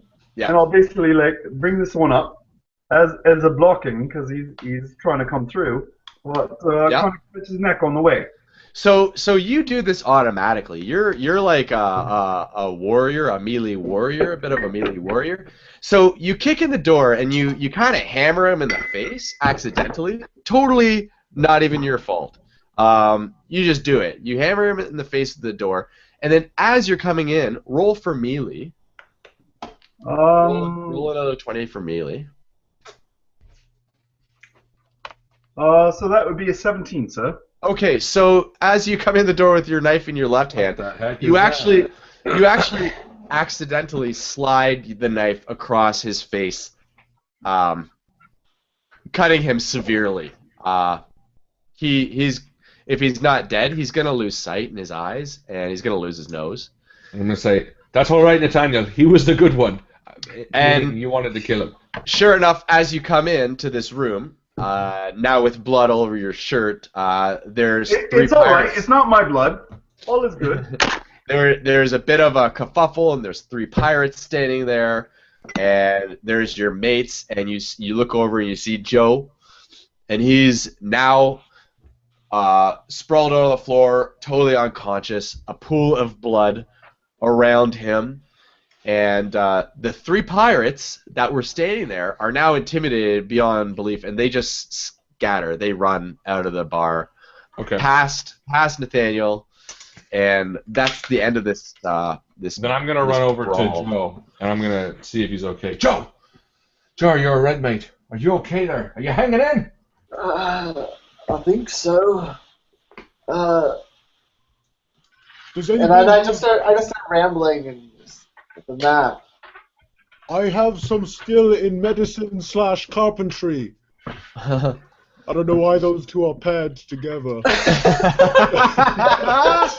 You know, if you can do one, you can do the other. And I just turn my head over to him, kind of. So I guess if you want to roll, Marley, you kind of all go over to him. I grab his pistol. All right, so you're looting a live mate of yours. I'm just taking it. I'm gonna hold it safe. Those Sorry, go ahead, Marley. There's too much blood for me for anything. I don't like blood. That's pretty much it. And you realize that there's a hole in his head and his brain's leaking out. Holy fucking hell. There is nothing you can do. Okay, well, because he's been a good mate, and I don't want him to suffer, so I'll just take my sword and stab him through the heart, and put him out of his misery as quickly as possible. Right before he does that, I say, tell my father it was an honorable death. So you want us to lie to your father? Awesome. Death. Tell my father it was an honorable death. Yeah. Very good. Ah, shucks. I'm sorry, David. Yep. Did anyone take my map? I would take this map too, but I would probably try to stop Daniel from stabbing him. But Daniel, you finished him, or Nathaniel? Sorry, you killed him. Yeah, well, honestly, at this point, it looks like the kindest, the most compassionate route. Wouldn't you agree? Not necessarily, but if you did it, you did it. Yeah, well, Marley said he's lost too much, and there's not much he can do. And Marley, by far, is the best at medicine of us. Or perhaps he was going to build him a new skull out of wood. I don't know. Maybe he could furnish something out of this table. Who knows? Maybe a coffin, you know? Fair enough. So Joe's dead. I'm dead. Yeah. Joe, All right. Chew. Let me give you a proper send-off. Joe, it's been a pleasure. Thank you for spending your time with us. No problem. And in the morning, later on, we still got the rest of the night, but in the morning, they do a sailor send-off, and they...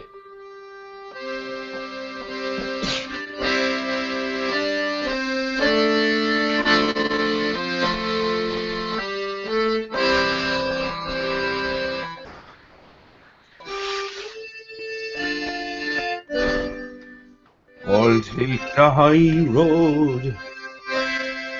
We'll take the low. That's beautiful.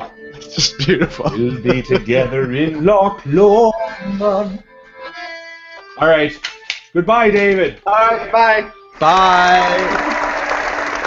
Come back if you can. I'll put you back in. As Aisha says, David is the Sean Bean of the Invictus stream. Killed off in every movie. Yeah. All right, so I'm going to sit back down over the body of David's dead body. I'm pouring myself another drink from the whiskey bottle, and I'm going to take a shot. And that is where you spend the rest of your night. You and Marley don't move a muscle. Other than... I, on the other hand, am going to go back to Melody. Melody. And... Melody. But you don't have to knock, because Nathaniel, as you come out the door of the dead shrimp, and you look down the hill, you see that Melody actually answered the door the first time. Justin, I'm just going to mute you here. Sorry. You look down the hill, and you see Melody standing there with her kerchief in her hand, and she's saying, "Oh, Nathaniel, you returned, and you're alive." And oh yes. So she saw what she saw was that you knocked, and then as soon as she answered the door, which you didn't see, you went like this, "My friends," and then you took off, right? So she watched the whole thing right from, and she sees this strong, burly, sexual man with a big honking sword. Penis. And oh yeah, that rightly describes me, sir. Rightly describes me. So she says, "I've been waiting for you, Nathaniel." Your turn to talk. Melody, and I get on one knee, and I take her hand, and I say, "My love, I have failed you, and I am not worthy of such a rare that was going on. such as yourself. And I wish you best, for I am not man enough to love a love so as beautiful as yourself." Excuse me. And she says, "Well, that's not quite what I was expecting. You see, I've been turning away customers since you left 3 months ago, and I haven't had any income because I was saving myself for you." And she throws her hand up like this.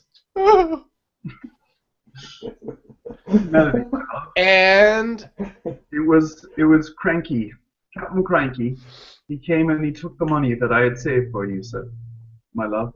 And she says, "Oh, so it's not really a thing about you being a man, it's just a thing about money." And as I'm thinking, drinking, I come to the realization of something, and I reach down to Joe's body, and I grab his 120 coins, and I run over to where I remember Nathaniel, and I hear this conversation. I tap him on the back. "Nathaniel, I forgot. This probably should be your share." And I give the 120 gold coins, and I run back to the bar. Thank you, Seamus. And she As says, I said, you're a good mate, Seamus. so now you've got 140 coin. Oh, no, you've got 120 because David gave you 20. So you still got, now you got his full 120. And I don't know why your other shipmates aren't helping you out because, you know. But in any case, you're all good Melody, now. I apologize. And again, I apologize for not being worthy. Not nearly the man that someone like you needs. Hopefully you can take this and it will tide you over. And I will try again. I beg you. And she says, and I know it's too much to ask, but I ask you to wait a little more. "Oh, Nathaniel, you're but a sweet man, and I want nothing but to love you forever, and it doesn't matter if you have money or not, but How will we afford anything on simply 120 pounds? That won't even get me out of this shitty hotel. I apologize, Melody. As I said, I know I'm not worthy, but please, I understand if you feel the need to go on with someone that you feel more and fall more in love with, that's more capable of giving you the life that you deserve. And she says, no, just make more money. I will, Melody. Happily ever after. I'm going to join my mates again, and I'm going to become a man that's worthy of such a flower, such a delicate flower as yourself. Why, thank you, sir. You are the evening star that gets me and guides me on my way. Why Melody's All right. All right, so Well, if you're not going to tie Melody up on her offer, I will.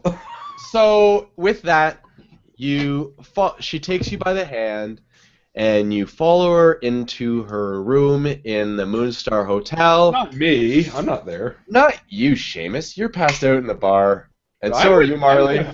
No, I'm still. We're shooting the shit. You guys are passed out. We're remembering times of Joe. End scene. Do you also remember that time, Marley? And you awake, and it's the next day. Joe was really crazy, and he did that thing. Do you remember that thing, Marley, that he did? Yeah, we smelled like fish for weeks. For weeks we smelled like fish, and then we thought, forget it, we wouldn't bother anymore. Then you remember what he said?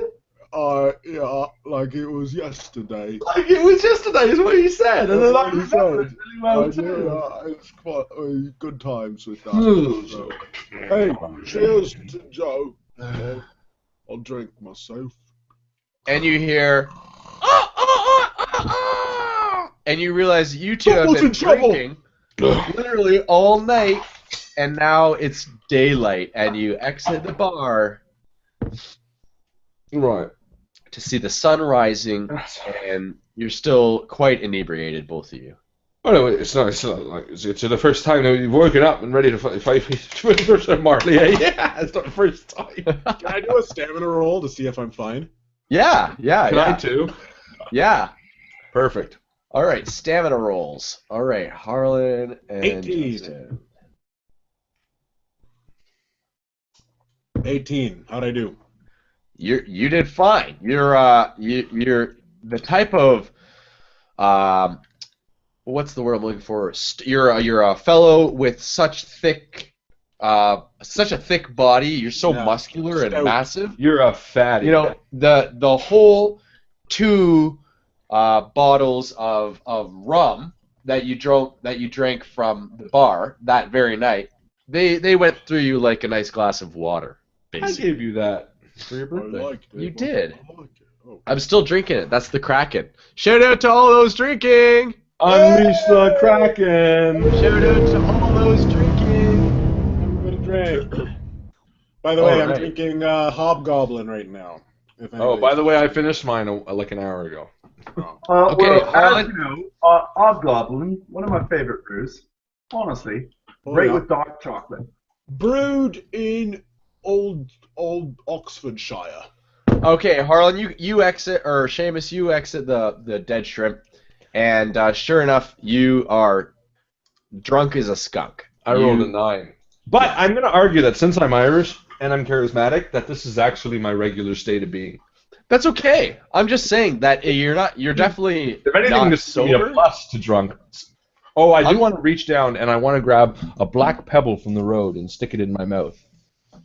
That's not a cipher, and you just picked up a piece of horse poop. No, it is black In your stone, but it's just a regular stone, but I do suck on it.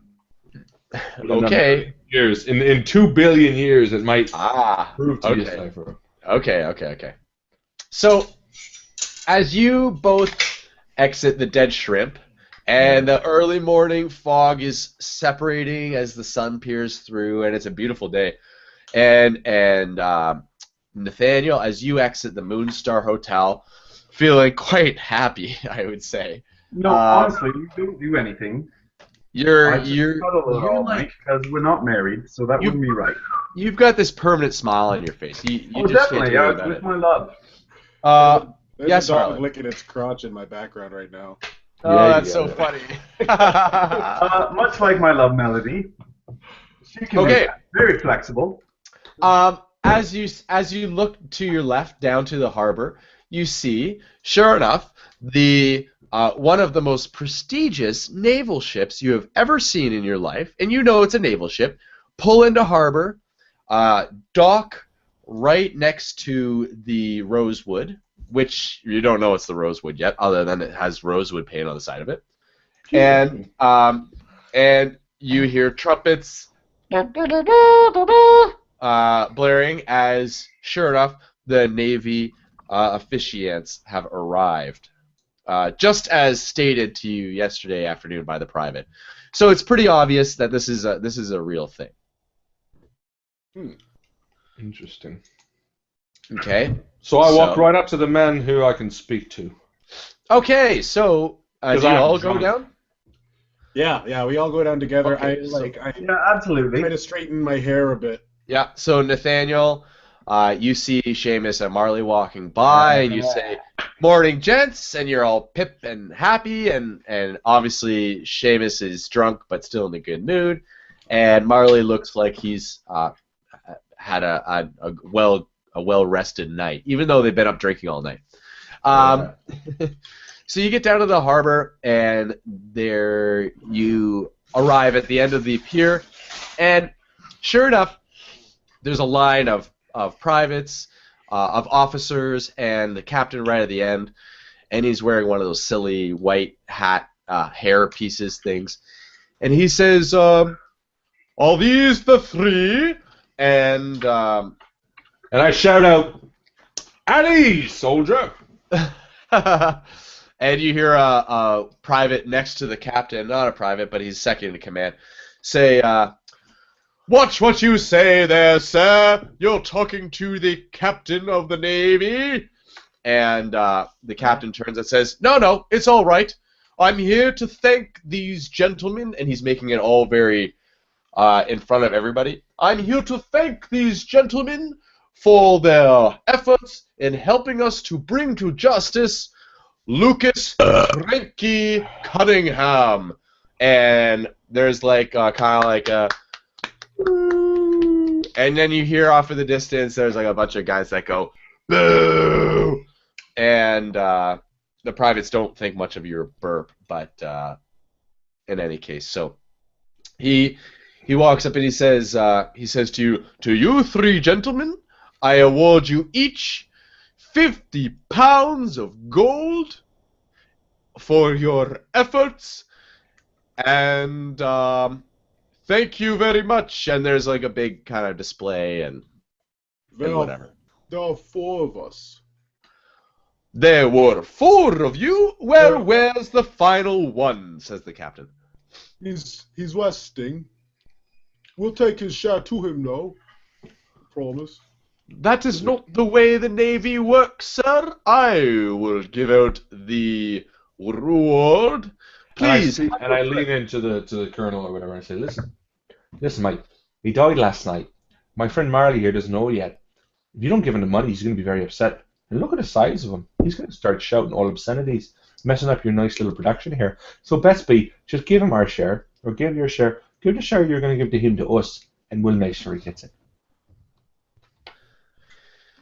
Roll for charisma. That's all I'm good at, really. Really. That's 15. And he says, "Well, sure." And he hands you another 50 coins additional, and he says, "Now make sure these get to your friend who's resting." There's And this ship on them. Is that part of the gold? That you got like a little ship on there, and then the other side you get some weird little symbol. It's just the gold you're giving us. that's correct, sir. It's the Navy's finest gold coinage. All right. And he says, "And thank you for allowing us to capture Cranky Lucas so that he can be summoned up to a court and juried and Well, we did a pretty good job ourselves. buried and hung at the gallows. Thank you very much, sir. So before he goes, I say, so you're the captain of the Navy? Yes, why of course I am the captain of the Navy. That's who he is. The real captain of the Navy? Yes, the real captain of the Navy. And when he says that, I nod, and I turn to Seamus, and I say, Seamus, sense sure you have, else could you not have motion, but sure that sense is apoplexed. And then I turn back to the captain, and I say, O flesh, flesh, how art thou fishified? And I run towards him, I tackle him into the water. I just kind of stand there. I don't even move. Now, this is actually the captain of the Navy, and you just tackle him into the water. So I go to the first mate before anyone acts. I say, hold on, first mate. He's totally fine. Nothing's going to happen. He's just a little rambunctious. Ladies and gentlemen, privates and all your penises, please keep in promotion. I will make sure he gets back unharmed, and believe me, his share of gold will be returned at that point. Oh, lardy. I'm trying to assassinate him. Well, we're not trying to, Marley. Why are you doing it? And you see, there's a couple of the harbor men. They've got poles, and they go over and they nonchalantly fish you out of the water and fish the captain of the water. He comes out, and his headpiece is now like on crooked, and he's like, "How dare you insult me in front of my naval units?" And he takes back the sack with the 50 gold coin in it that was meant for Joe, and he says, "You will take the reward that we give you because this is all the Navy can afford. We are on a tight budget after being robbed by so many pirates." And he's about to leave. They get ready to leave. I've got to kill him, Seamus. It's for the greater good. You don't need to kill him. But I really want to. Now I remember this now. I'll tell you something else, mate. And I pull the Navy aside and say, "Oh, he's trying to kill you for a reason, mate. I'll tell you right now. He's wanted man from the Navy." What? The Navy wants him. Marley was one of your conscripts and he got out. Wait, why am I'm not Irish anymore? You're Marley attacked him because he was part of the Navy and he's not. Check your shit. Check your roster, you'll find him. Alright, so I look around and I think how nobody's done anything to me yet. And I say, "Thy sin's not accidental, but a trade." And I run towards him with a growl on my face. Oh! God damn it, Marley. And sure enough, now the second time is not seen as an accident anymore.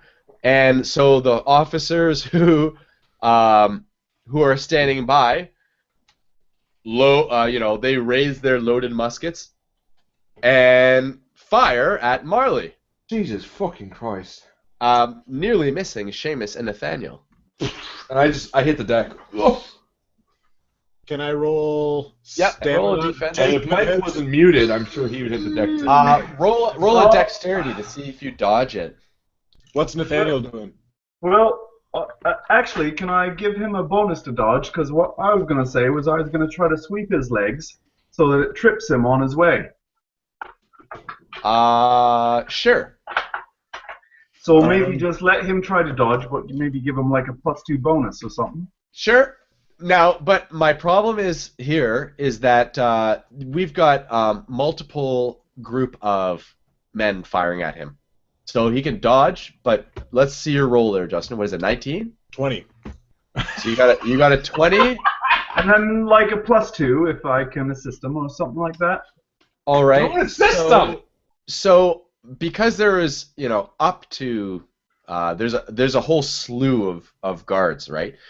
I just rolled 4 for the time being. The 16 hits you in the leg.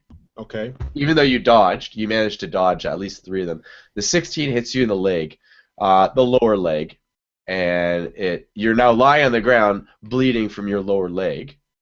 Can I reach the captain? Can I try to trip him? Yes. No, he's just out of reach, but out of the corner of your eye, you see 4 more riflemen bringing their rifles up to their arms. Oh, okay, so they're going to kill me. And I start spitting out insults. Thou art as loathsome as a toad, thou memory. And they roll a defense. Your bedded hair like roll dexterity. Start up and stand. And as he does this, I reach out and I grab his 50 gold pieces. It was nice knowing you, Marley. Roll the dexterity there, Marley. All right.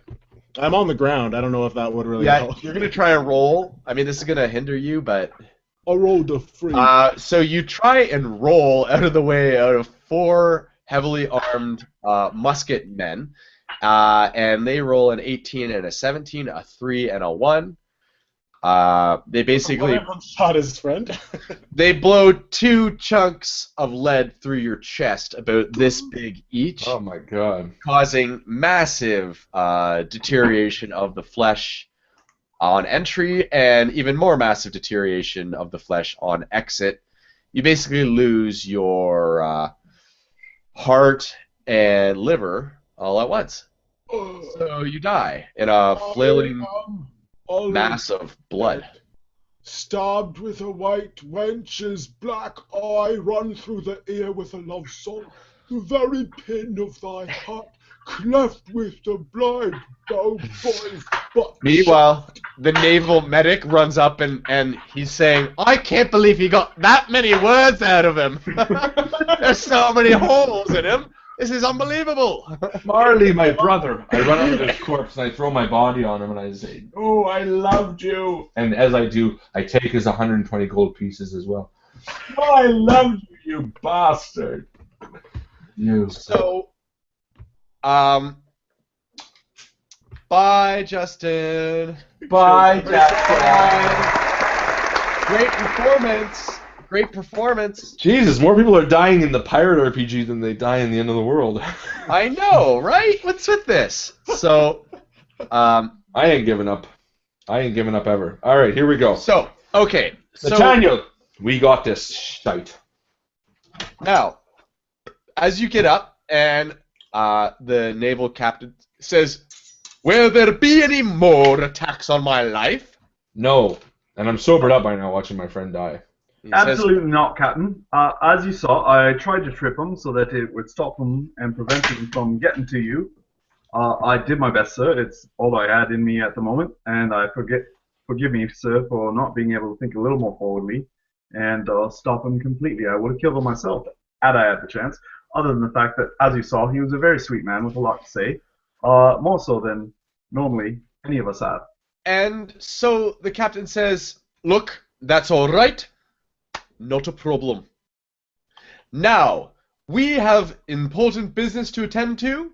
Gentlemen, we still have to find our cranky Lucas's treasure. And he hollers, he says, let's go. And then Seamus and Nathaniel look at each other. Yeah, I'm gonna pull one of the privates back and just say, wait, gentlemen, he said treasure. What are you talking about treasure for?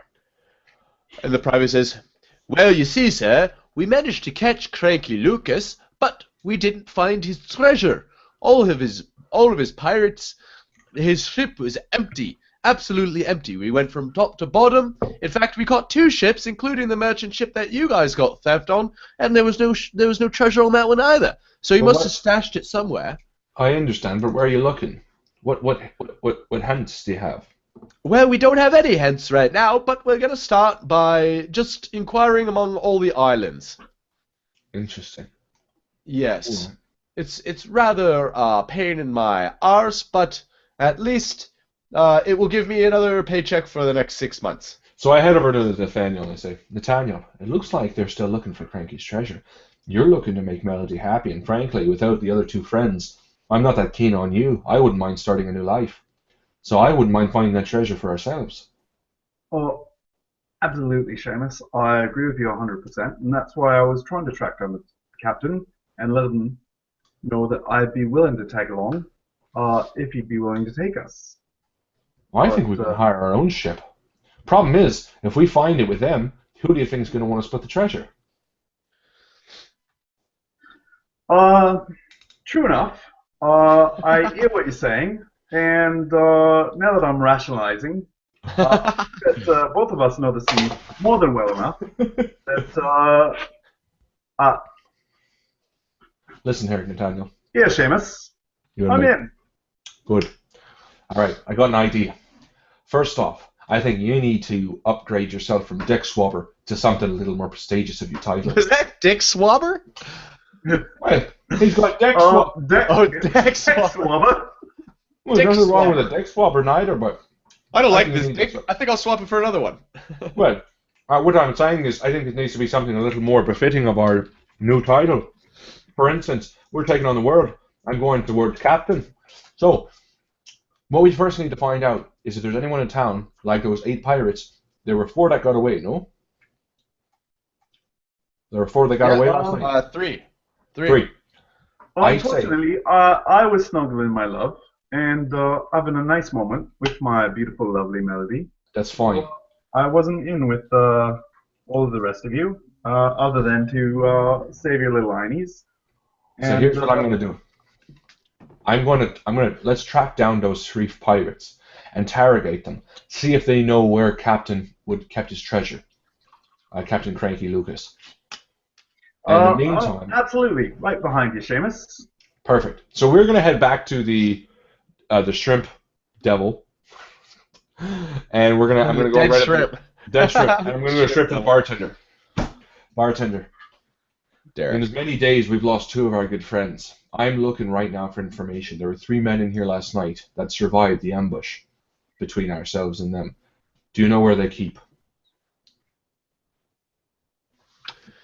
I would not, says the Derek, but I bet you'd have the best of luck trying out the hotel, because oftentimes the pirates, if they're not staying in the hotel, they're staying out back the hotel. In the alleyway there. They can play lots of...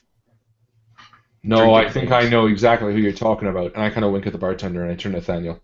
Nathaniel, I know you're keen on her, and I know I pushed you a lot of times to talk badly about her. But I think right now the best contact we have in speaking to these pirates is going to be your girl Melody. Are you okay talking with her? Are you okay talking? I agree. I think it's we're going full pirate. Best bet right now, and I'm going to put on my most intimidating look. Yeah, I think we're ready to go in undercover. So we head over to the hotel and knock on Melody's door, and I hide behind the door.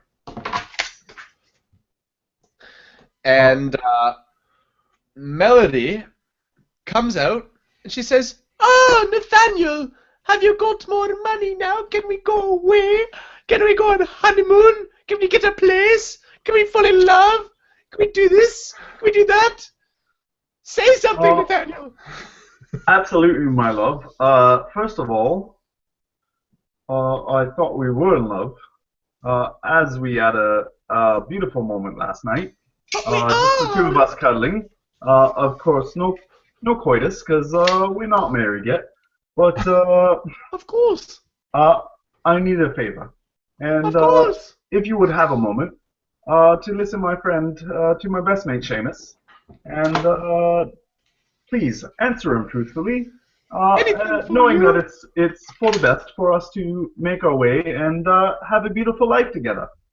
Of course, I trust you. And I step into the room and I turn to Nathaniel. Nathaniel, I'm going to get the information we need. That might come easily, it might come difficult. You're welcome to join me, but understand that I'm going to do anything necessary to find this information. And Harlan pulls out a black whip. If you'd like, you can stay out. You might not like what you see. No, I think I best stay in, because this is the love of my life. And of course. I don't think there's anything that you would need to... I don't believe there's any secrets that she would hide from me. And I pull Nathaniel close and I say, Not one. Nathaniel, I never hurt her. but understand that she might associate any negative actions that I might need to take with you if you're with me. She might never forgive you if we have to get information from her, and I might use some more nefarious information, such as the fact that she sleeps around, against her to get what we need. I appreciate your concerns, Seamus, but understand I didn't go into this blindly. Only half. Oh, yeah. I do know what she does for a living, and I understand that it's just to feed the kids. All right. Well, listen here, Nathaniel. Anything I'm about to say is nothing against you. I love you as a friend forever. And I turn around and I say, all right, listen up, Miss Piggy, you fucking whore. You're going to tell us exactly what we need to hear right now. I'm going to fucking cut you open from your gash to your gap. I'll tell you right anything. now where the name of the fucking pirates are.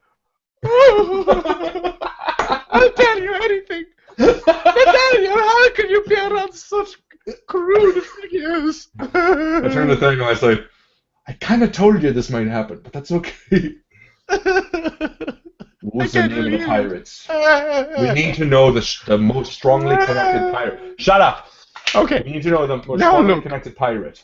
Listen. I had 3 pirates come in here late last night. They looked like they had the shit kicked out of them, and they were quite afraid. But then, around midnight, later last night, when Nathaniel was over, I thought I heard another one come in. They're renting room number 3 upstairs. I suggest you go talk to them. Don't tell them I sent you. They'll hurt me. I don't like renting to pirates, but they paid. Melody, you know that anything that happens between us is between us, and I apologize the strong tone that Seamus had to take, but Of course, Nathaniel, I Nothing love on you. I've always loved you. and again, little kiss on cheek. Thank you, Melody. We'll be off to room 3 now. Yeah. I Now, love you, Melody, if Nathaniel. I take in Come the back back room for and me. give you, if I take in the back room and give you £5, will you suck my dick quickly? Harlan, I'm your brother, for fuck's sakes. And it wouldn't be the first time I'm asking you. Alex, have you got The nothing better answer's to do? still no. Now, I would just like to say that that's awfully big of you to suggest that you're £5, sir. It is awfully big. It is awfully big. Would you suck my £5, sir? It's £5 big. All right, so we head out and go to room 3. And I took the pistol from Joe's dead body, did I not? Sure. I'm pretty sure I did. I meant Yes, you did. I'm Yes, you fairly did. certain you did. because I'm much better with a pistol. So I turn to Nathaniel and I say, the men we have and we need information from are in this room, but we don't need all of them. And I pull the pistol. If there's 3 in there or 4 in there, we're going to kill all of them except for one, whichever one seems like he's most likely going to talk, all right? Well, I agree. I think it's a great idea. And I'm pretty confident that whichever one is the last one standing will be pretty willing to talk. Yeah, that's exactly it. And I sit to the edge of the door and I say, Nathaniel, kick open the door. Absolutely. So again, I'll go with the draw the sword, draw the knife, kick And I in got the my door, sword out and my weapon out. and just stand in and slash at whichever one is the first one within range. Good plan. Okay. Roll for strength. No. Is there a luck on here? No, but as we said with last time, it was a strength to kick in the door, and we'll get that far and then see what happens. I kind of want a luck, though. Is there a luck or no? No. Okay, you know what? Roll for perception. Okay. Where was I there? Okay. So that would be a trend. Oh my 23, sir. god. Okay, so you stand and listen outside of room 3, and you hear nothing, some slight conversation, and then footsteps right inside the door when you kick the door. That's when you kick the door. So you kick the door in. Okay, so let me just see here. Does the door open to the left, or to the right, or to the left? It opens to the left. So as you're standing there, it opens inward to the left. So in that case,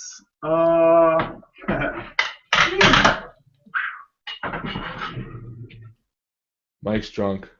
absolutely, kick in the door, step in, around the door, stab, and then just take a quick look and see which one should get a stabbing. Okay, As soon as he's in the door, I lean in, I balance my pistol on his shoulder and shoot whoever's in front. What's that called again? I don't know. The double take or something? Teamwork? Oh, the old one too. The old one too. Yeah! Let's get a clap for that. That's the old one too from The old one too.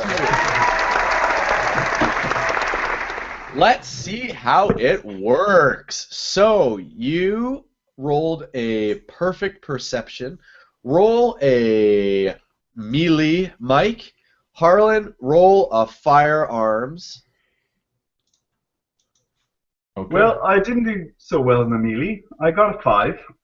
Okay. My firearms is a natural 20 though. Okay. Nice. So That's You- very good. you're standing outside the door without knocking. Mike kicks in the door. Immediately, the door handle on the other side catches the hip of a pirate, right in the hip, and you see the pirate go flailing like a dummy across the room. Okay? So first of all, just kicking in the door throws one pirate right across the room.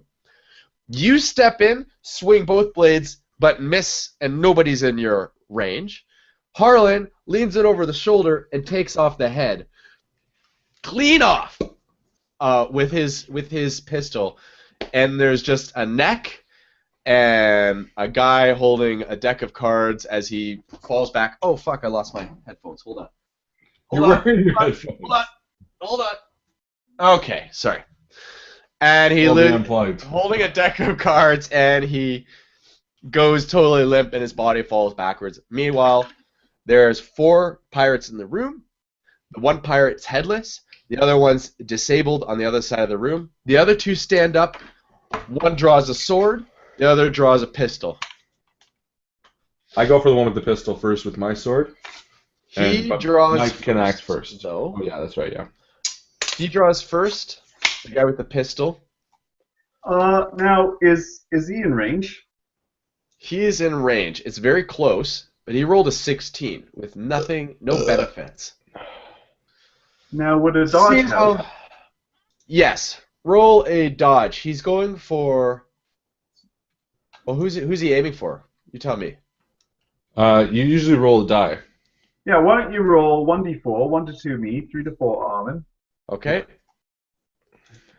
1 to 2 Mike. me. He's going for Mike. Roll a dodge, Mike. Oh, I believe I'm it. Pretty bad, sir. That's okay. You know what? A 6. He's got a 16. He hits you in the upper thigh. He misses the. He hit on the outside of the thigh. Okay, so he misses at a severe jugulars. What's that called? On the outside of your thigh. Anything that says ouch. So he hits you, and then the other one with the sword goes after Harlan, obviously, and he swings and misses. He's too far away. It's not that he's too close. He's too far away. He's not in range. Bitch. But they look gnarly, anyways. Look gnarly. Yeah. Okay, well let Mike go first, and then I'll Mike. tell you what I'm gonna do. You go. Okay, well, again, am I in range with my sword, or is he, like, with the guy that shot? With the guy that shot, he would be just outside of range, we're going to say, with the sword. But And then the man with the sword, would he be in range? Because, again, my Legosaur has been shot, and I can't move very far.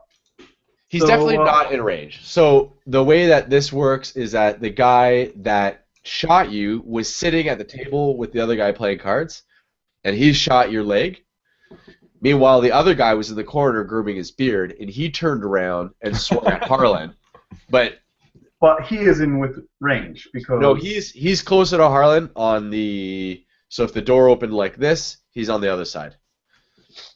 So what he's saying is no one is in range. Well, the guy with the gun is in range if you take a step forward.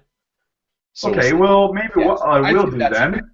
Yes, is if he's still sitting down, just kick the table because he was sitting at the table. they're kind of facing side. They're kind of like this, not facing you. They're like. So I can't really kick the table in at him. No, but I'd say probably your best bet would be to step forward and hack. You know. Well then that seems like a good idea. Yeah. So, but it's going to take a bit of dexterity as well. So you can go with melee. You pass. Roll a second one for dexterity.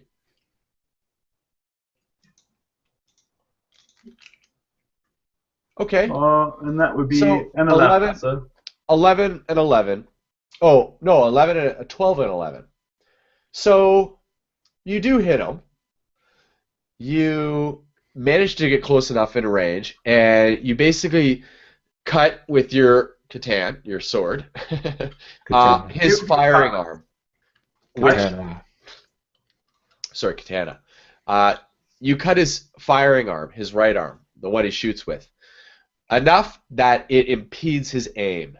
So he's going to take a -3 on any shots after this. Yeah, bitch. Harlan, go.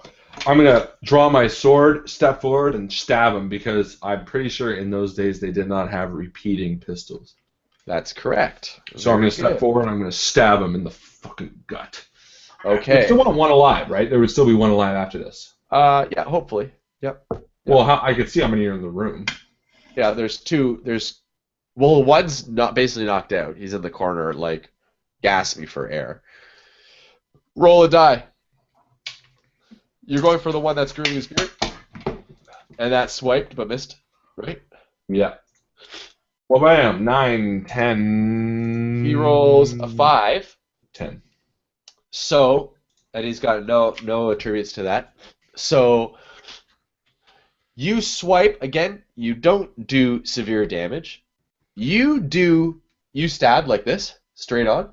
Yep. So he doesn't deflect it at all, but you're not close enough for it to go through him. You kind of put like an inch of your sword into his stomach. Nice. So he's like in pain, but he's not really anywhere disabled. He's just but I dipped the tip of my sword in poison poo. in blood. No, poison You're not poo. a man until you dip your sword in blood. Poison poo. All right. Poison poo. I go like this. What's this from? Oh yeah. Actually, no, it's this. 1 XP to the person online that can name it. One person who can name this. Like this. Wait, and then it goes like this.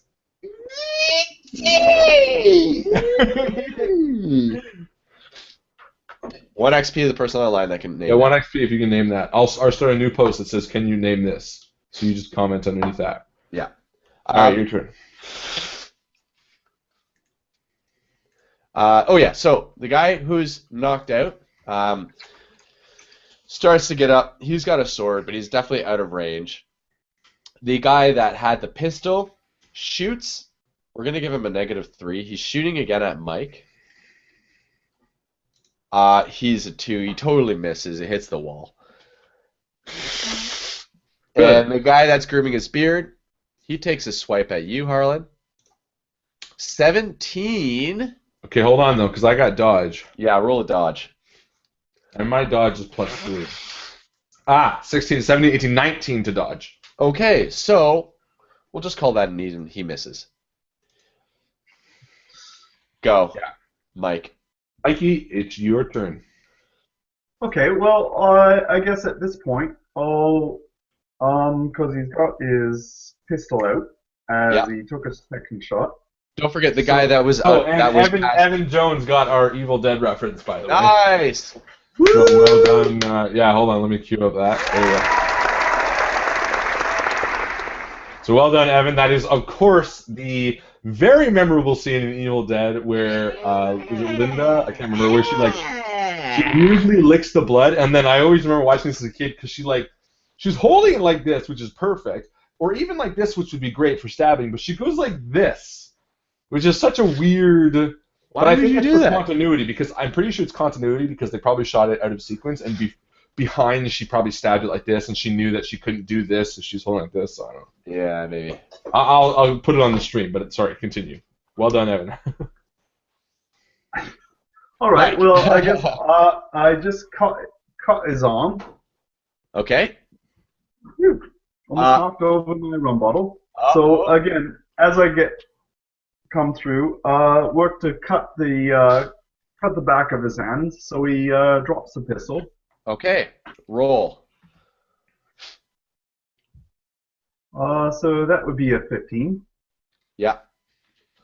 And he's gonna roll a dodge. You still beat him.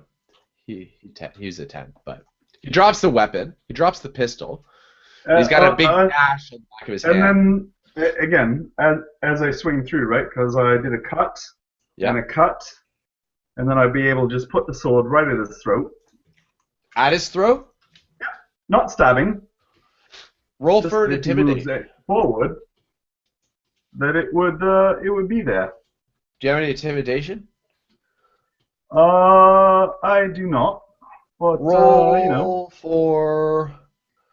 Oh, I failed completely. Yeah, so he's like... You don't hit him. He's not... No, I wasn't intending to. He's not scared or anything. But he doesn't stop. He just backs up a bit. He's trying to gather his senses a bit. Harlan, your go. All right, I am going to... How many guys are in the room still? 2 still?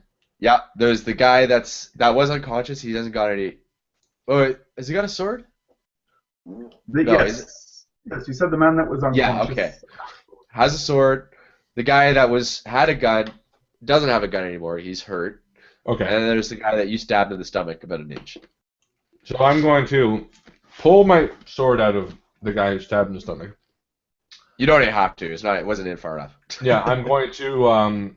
what's it called when you instantly kill someone when they're wounded? Like a coup de grace. Coup de grace. I'm going to coup de grace the guy on the ground. Because he's immobile. So I'm just going to coup de grace him. He's dead. Okay.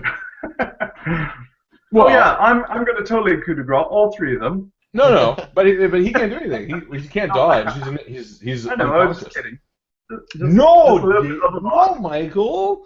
So I'm going to coup de grace him.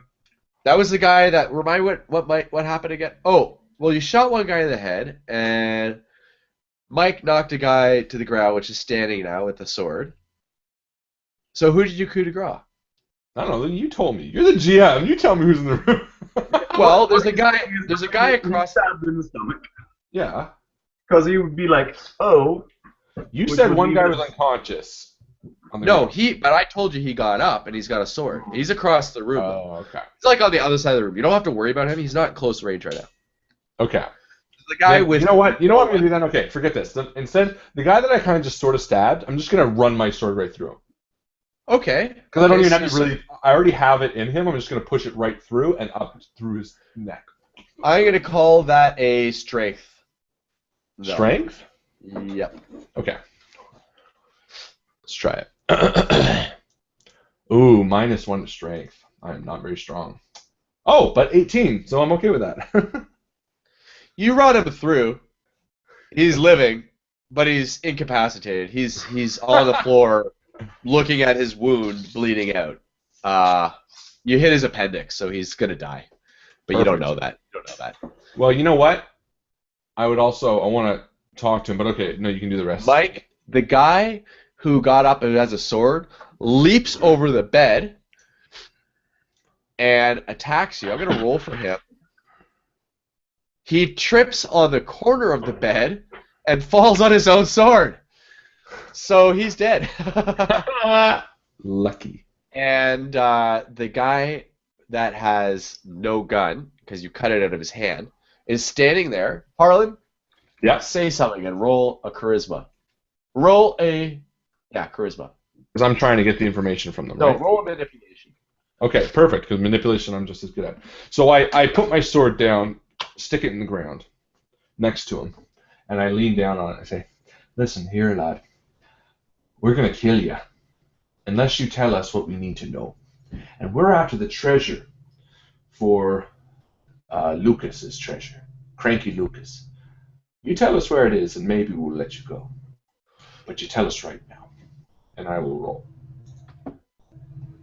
Oh, 5 total. Ugh. He says, I don't know, and I'd never tell you. Well, those are 2 different things there, son. So I take my sword and I cut off his kneecap as I'm doing it. His kneecap? Yeah. Oh! I shove my sword in the tip just where his kneecap is, and I start wedging, like using it like leverage and popping his kneecap off. Oh, so you're torturing the guy. Oh, yeah. He screams in agony. He just screeches and squeals. And I'll do the same, but I'll do intimidation this time. All right. And that's an 11. I don't think you get what I'm putting down, son. This is not a negotiation. You tell us what we need to know now, or I'm going to fucking kill you. He says, I don't know, but I'm never going to tell you. And unless Nathan... Nathan, do you have a better negotiate or intimidate? I'm just gonna keep doing this. Again, I don't have much for intimidation, sir, but what I will do, because he's sort of immobile, is take my little dagger, because I had them both out, and just cut across his forehead so that the blood pours into his eyes, leaving him blind. Perfect. And he says, what are you doing? Oh my God! And I'm going to try to manipulate him one more time. And I'm going to say... Hold on. Oh. He says, you don't have to. He says, okay. It's in the root. It's hidden in the root of a massive cedar tree. Where? I don't know. Do we think he knows? I'm going to try to manipulate him again. He doesn't know, but you could try. Oh, well, if he doesn't know, then... Well, that would have been a 20, so... If you're a good person, you'll just kill him. Give us the name of the island. I still have it in his sword. I said, give us the name of the island, and maybe we'll let you live. He says, I don't know. All I know so is it's under a cedar tree in a small hill. Without even like another move, I'm going to pull it from his knee, and I'm just going to slice his throat. Oh my God! As he bleeds out in the room, and I'll put it back in, and I'll turn it. Actually, Seamus, before you do that, you might want to clean the blade a little. Otherwise, the blood will oxidize on there, and will eventually rust your sword. Nathaniel, do you think this is the first time I killed someone? Did you not see what I did? I totally agree. Wiped the blade, you were just and I about put to it put here. the blade back in with it all. But I did. I wiped the blade as I put it in. You know what you are, Nathaniel? You're a little bit of a dick. You're just a little bit of a dick. Yeah, but not enough of a dick to say, yeah, Captain Cranky, that's the guy. Nathaniel, I wiped it before I put it in. But Nathaniel, I wiped it before I put the blade in. So as we're arguing in the hotel room. Missed it totally. My apologies. So, do we know where cedar trees would be? No. Are there? I pull out David's map or Joe's map. Is there any on there? No. There's no description. You've got a copy of the map. Yeah. That David gave you.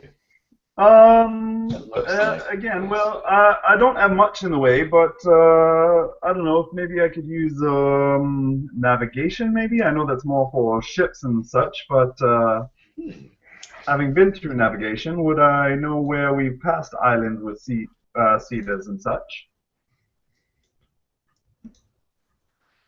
Would he? Nope. They've all got cedars on them. Well, that will narrow it down to like 10 islands, and I believe we've got some time. So let's go. So all we know is that it's buried beneath a big cedar on a hill. Well, would it make sense that wherever we are in Port Smelly, and he was just caught very recently, so would it not make sense to see if we can catch up with the seamen that were on the captain's ships and see where they last found them, because I would imagine it would be the closest island to where they were from. Well, you do know where they were caught. They were caught in between the Liver and the Heart Islands. But that's not to say that they're necessarily there.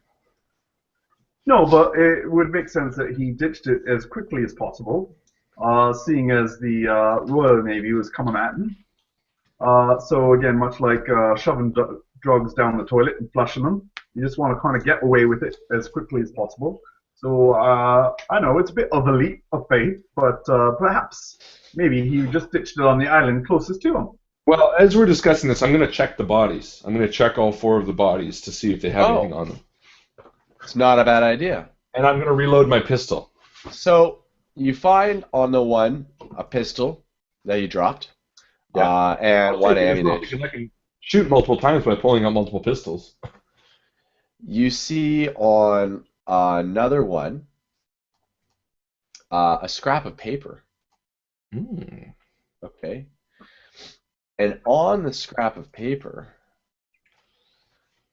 and there's 20 gold on one, another one. So that's all you find. Other than the scrap of paper, says. I look at it and I hand it to Nathan. Fucking hell.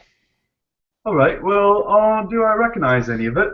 Well, I can't read it. Way to rub it in, but I can't fucking read, Nathan. Fuck. This is why what we're it a team. says. It's why it's a team effort.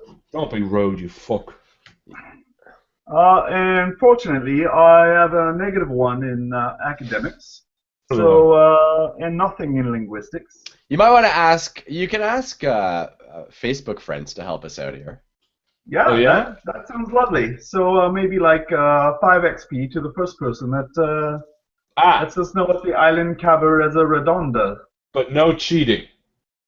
No punching into Google. I want to see if anyone out there actually knows. You guys are American. That's right. Very good. No, you're Googling.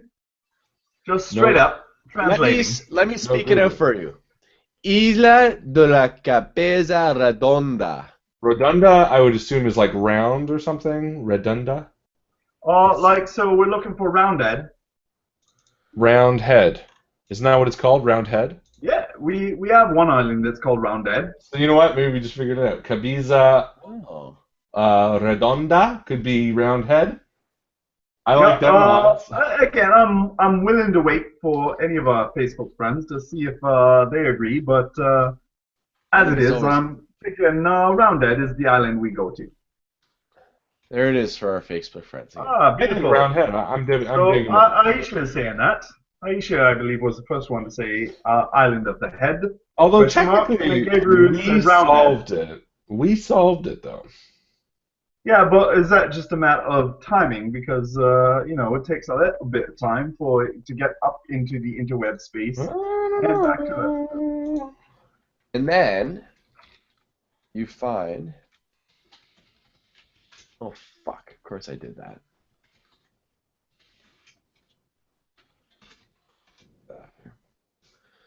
This map.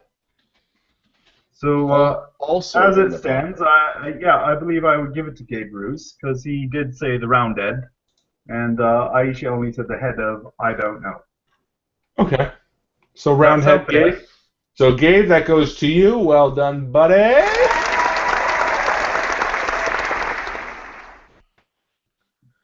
But thank you very much, Aisha, for your attempt. Yes. Okay, so I'm going to head down to the pier to that harbor master. And I'm sorry, did we split the 20 gold? Or did you take it all?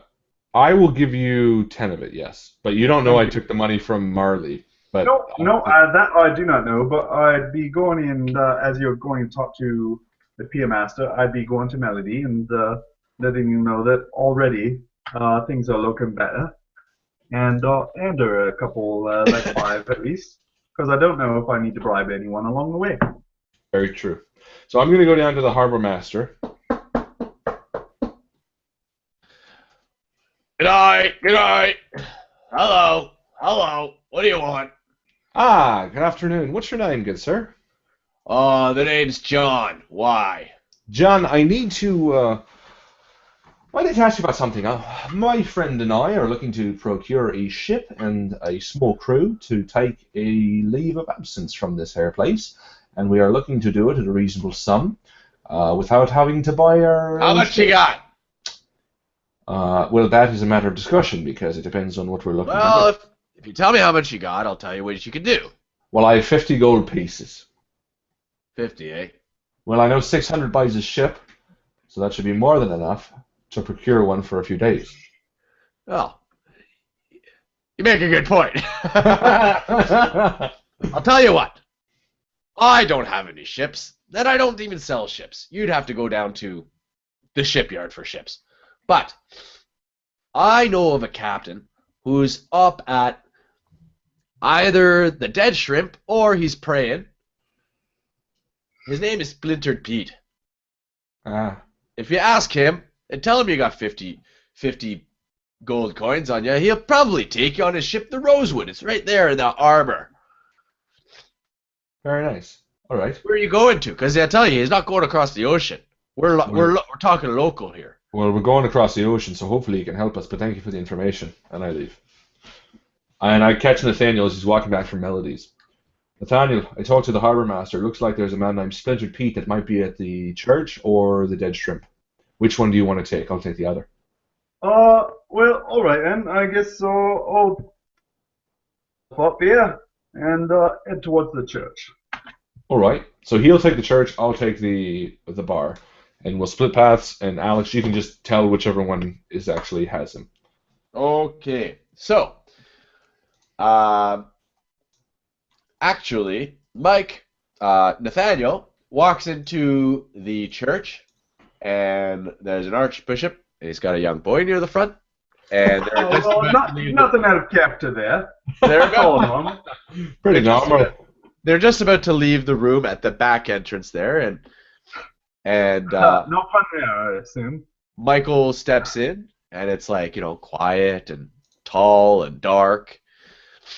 And the archbishop looks back and says, "Oh, come in, child, come in."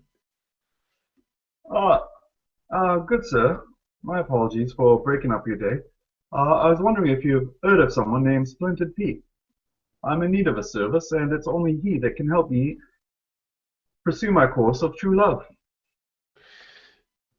And he says, No. Splintered Pete, he can be found at the bar where he's usually at, either there or the stables or the harbor. But I'll tell you what, I had a young fellow come in here earlier by the name of Johannes. I would like you to take this to him. And he hands you a book, and the book's got a page ripped out of it.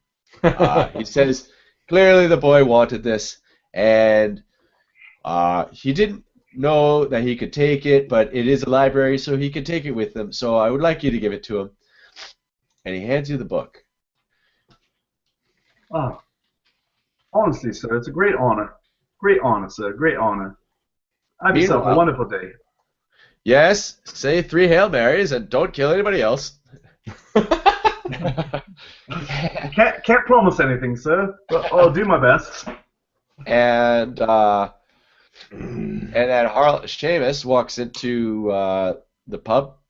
He lights a cigarette off his mustache, and he says, "I'm looking for a man named Splintered Pete." I say to the bartender. And Derek says, "Jesus, Seamus, are you back here again? It's 3 times in 2 days. Where are you getting the money keep from?" your fucking mouth down. Oh, sorry, I'm just the town talker. I'm constantly talking. Who are you looking for? Who are you looking for, sir? A man named Splintered Pete. Oh, Splinty Pete. Yeah, he's in the back. Splinty! Don't fucking call him. I'll speak to him. And I walk around. I walk back to the back room, and I enter. Splinter Pete, I presume. And I speak to the man who's got pothole marks all on his face. And Splintered Pete looks up from his drink. Sorry, that's not really in focus. He says, "What do you offer me? I already told you I haven't got your fucking money, alright? Splinter Pete, I am looking to acquire your services for the next few days to help me and my friend travel to an island.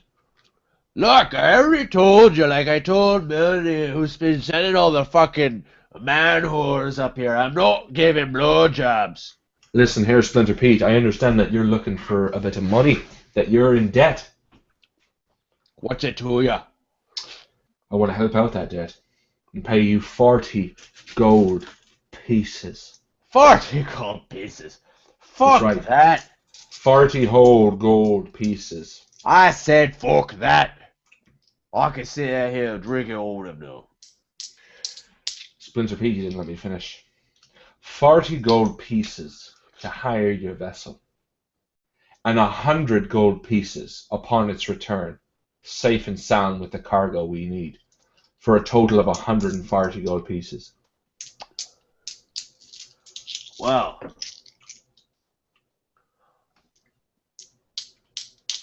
I'll tell you what. Where are we going? That's on a need-to-know basis, and until we're on the ship deck, sailing out of harbour.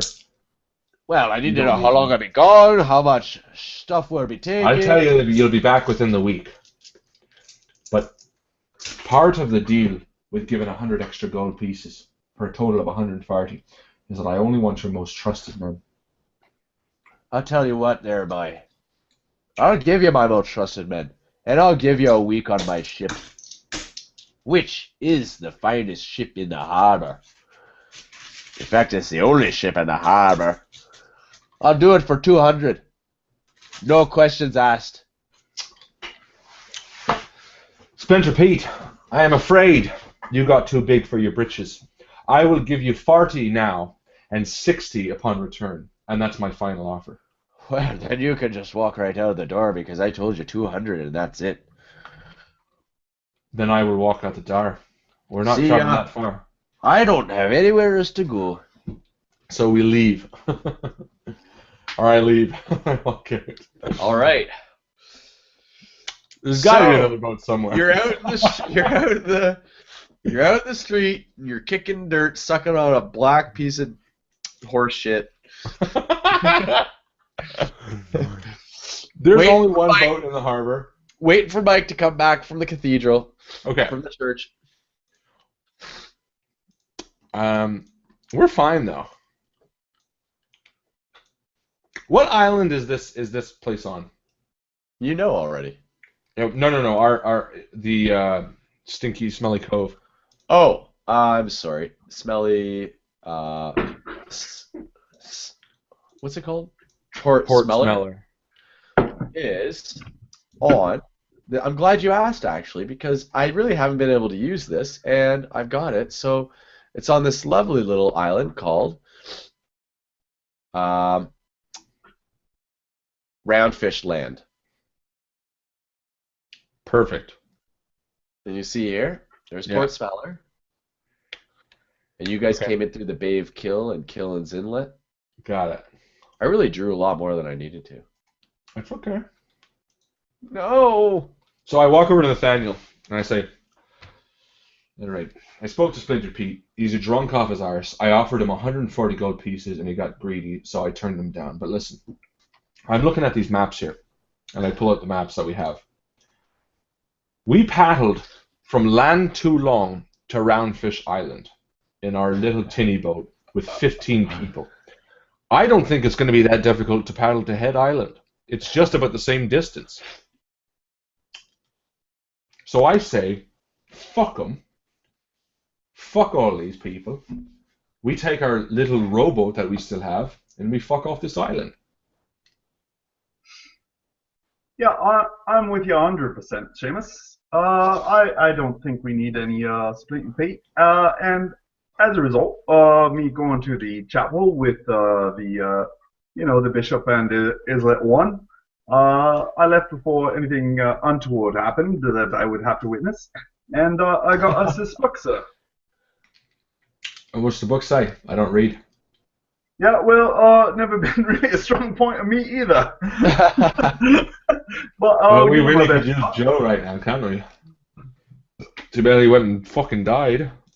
Yeah, I don't know what happened. I used my sword of healing on him, and it didn't work out so well for him. I'll tell you what you do find in the book, though. A better boat? No. Is it a boat? There could be anything in the book. You find this map. Ah. Alex, have you been playing Monkey Island recently? Because this reminds me. No. I don't want to go. I don't really want to go to Lake Puyu because it sounds awfully infested with feces. Puyu. Remember Monkey Island? No, that was such a good game. Yeah. Although we never beat it. No. It's too tough. You get a good look at the map? Yeah. Okay. Okay, well, in fairness, sir, I finished this like earlier, so I'm not really taking a very good look at anything right now.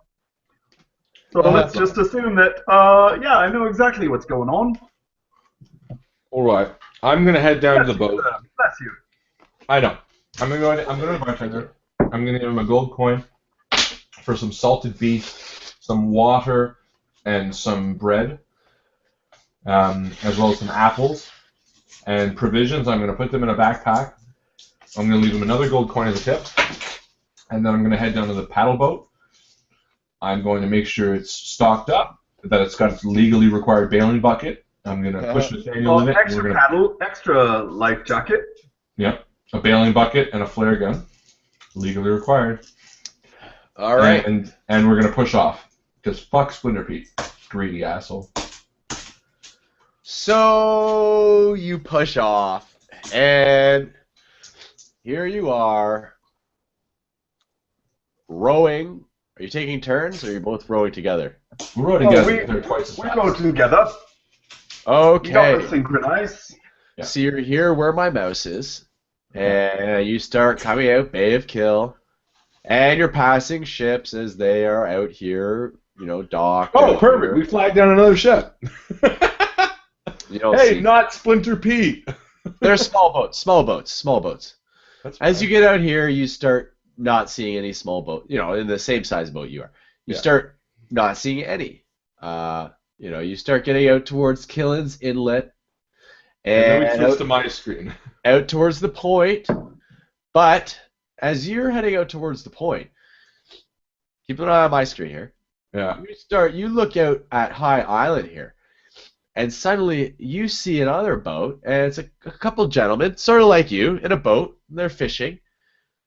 When all of a sudden, out of the waters, come these massive fucking tentacle arms. And there's all of a sudden, you see a giant squid wrap its arms up around the boat, and the two men just jump out, and they start swimming towards you, yelling, "Help! Help! The Kraken!"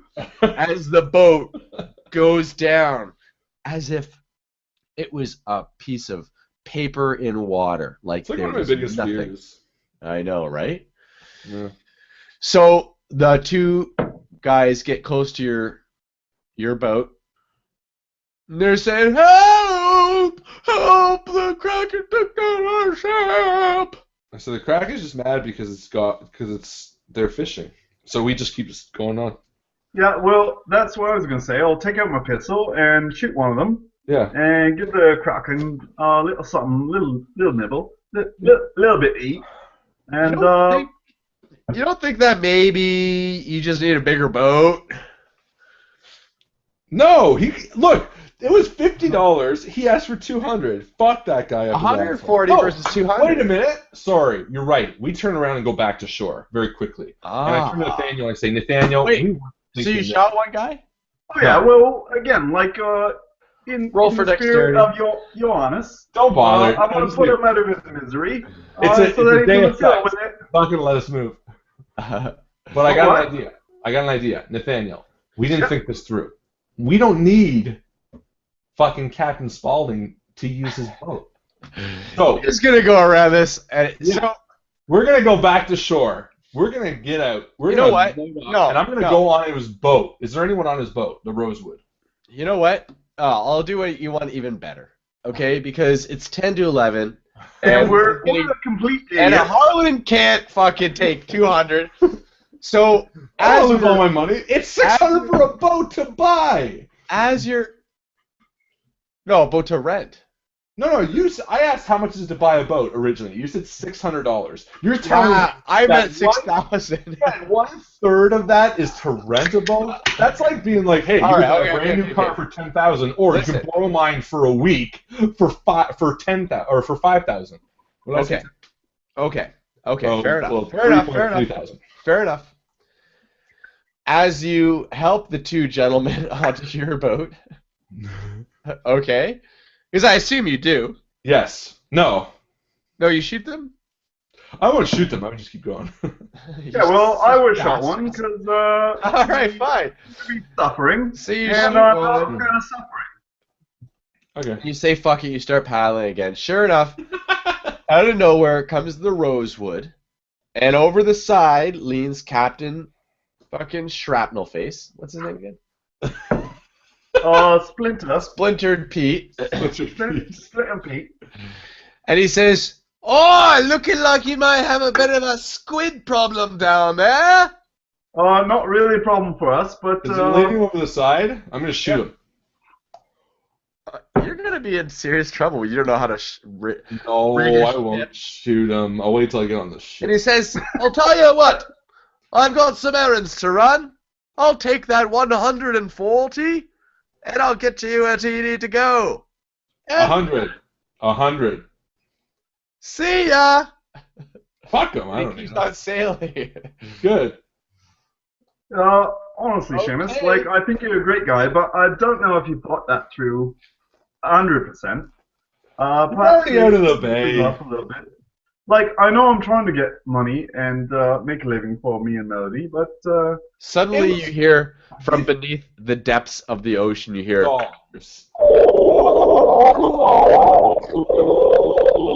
That's a pretty good sound effect. I was going to say, big clap for that was very good, actually. Let's give Alex a round of applause. Oh, thank you. Mike's drunk. Mike was drunk a little bit ago. And the Rosewood slows down, and Splintered Pete leans over the side and says, "Sorry? Did you say something?" Fuck. Yo, you fucking bastard.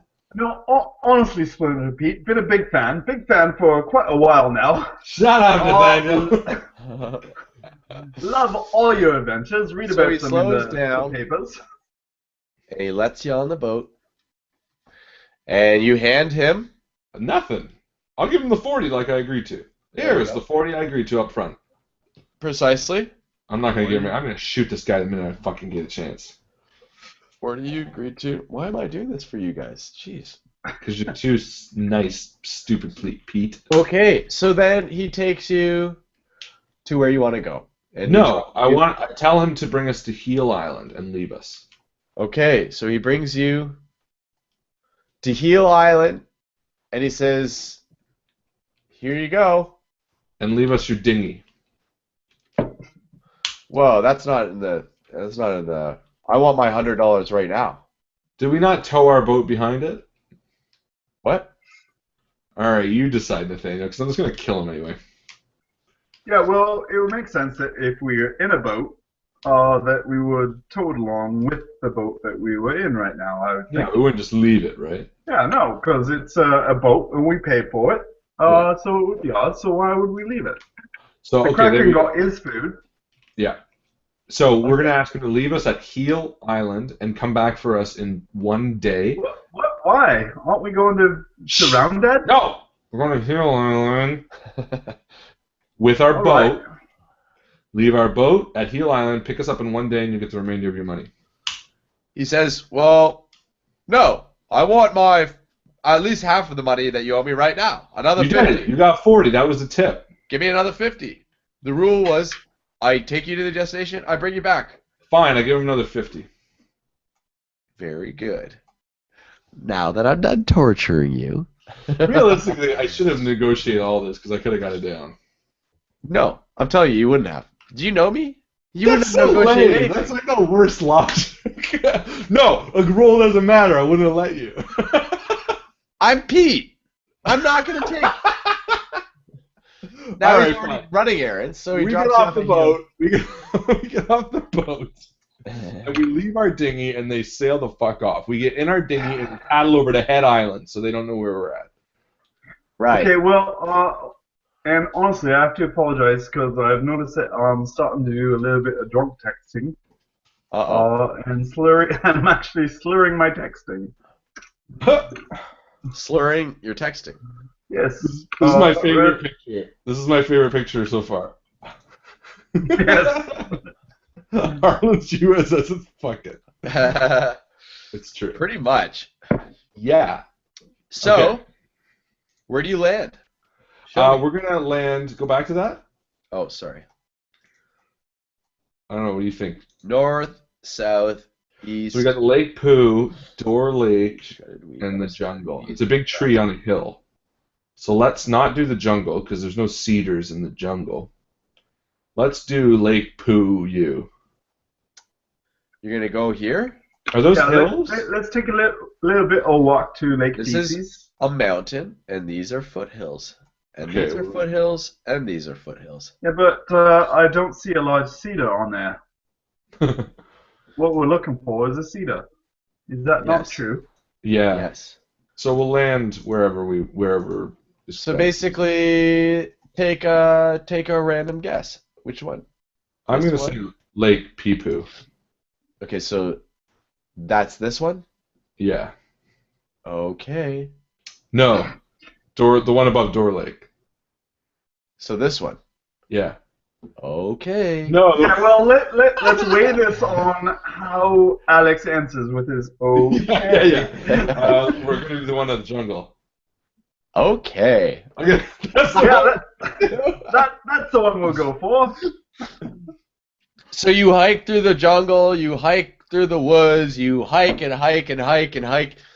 Actually, eventually- no, you know what we do? Sorry, I'm gonna veto that because it would take so long. We're gonna climb that mountain, depending on how big it is, and then we're gonna look at the hills for a giant cedar.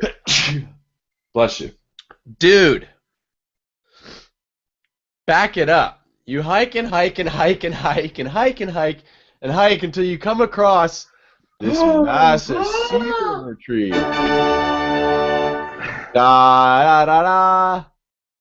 And guess what's in that hole? A vagina. If it's, I'm just gonna name that cedar tree Melody, cause you know she's got a couple large holes. You come through a clearing, and you see upon a small hill a cedar tree with a massive holy root.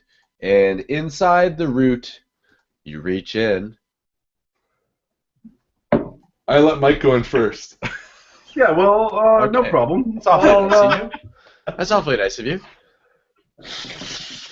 I'll take my sword and give it a little bit of a jab. No pun intended, not a euphemism. I'll actually use my sword and give it a little poking. And as you put your sword in, you hear.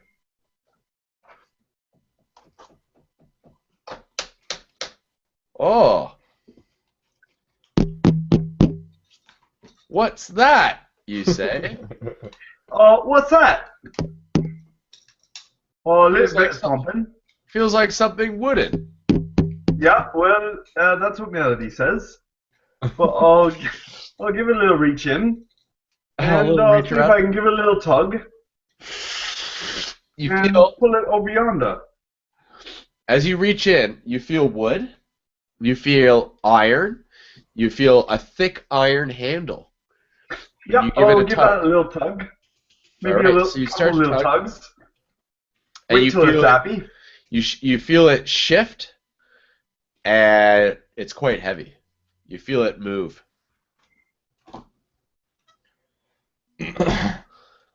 And you can't lift it though. Unless, give me a strength test. Well, that's not gonna work out very well for me. But you know, let's give it a shot. That would be 7. You And can't lift it on your own. It's not. It's quite a big whatever it is.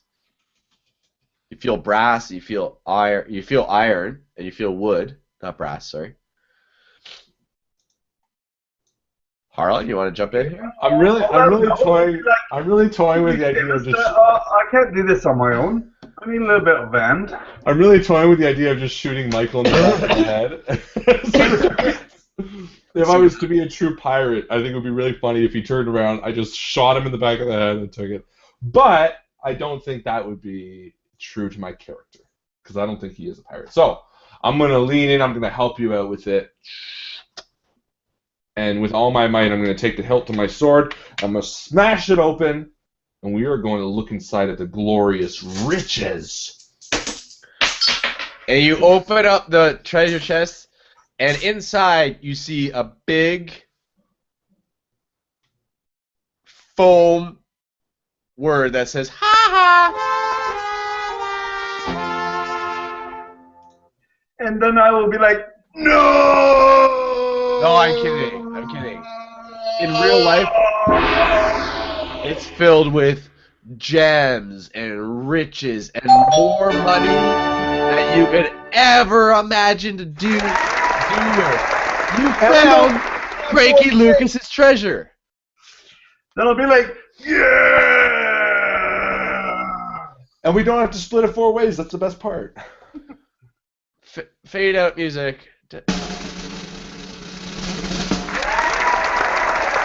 out music.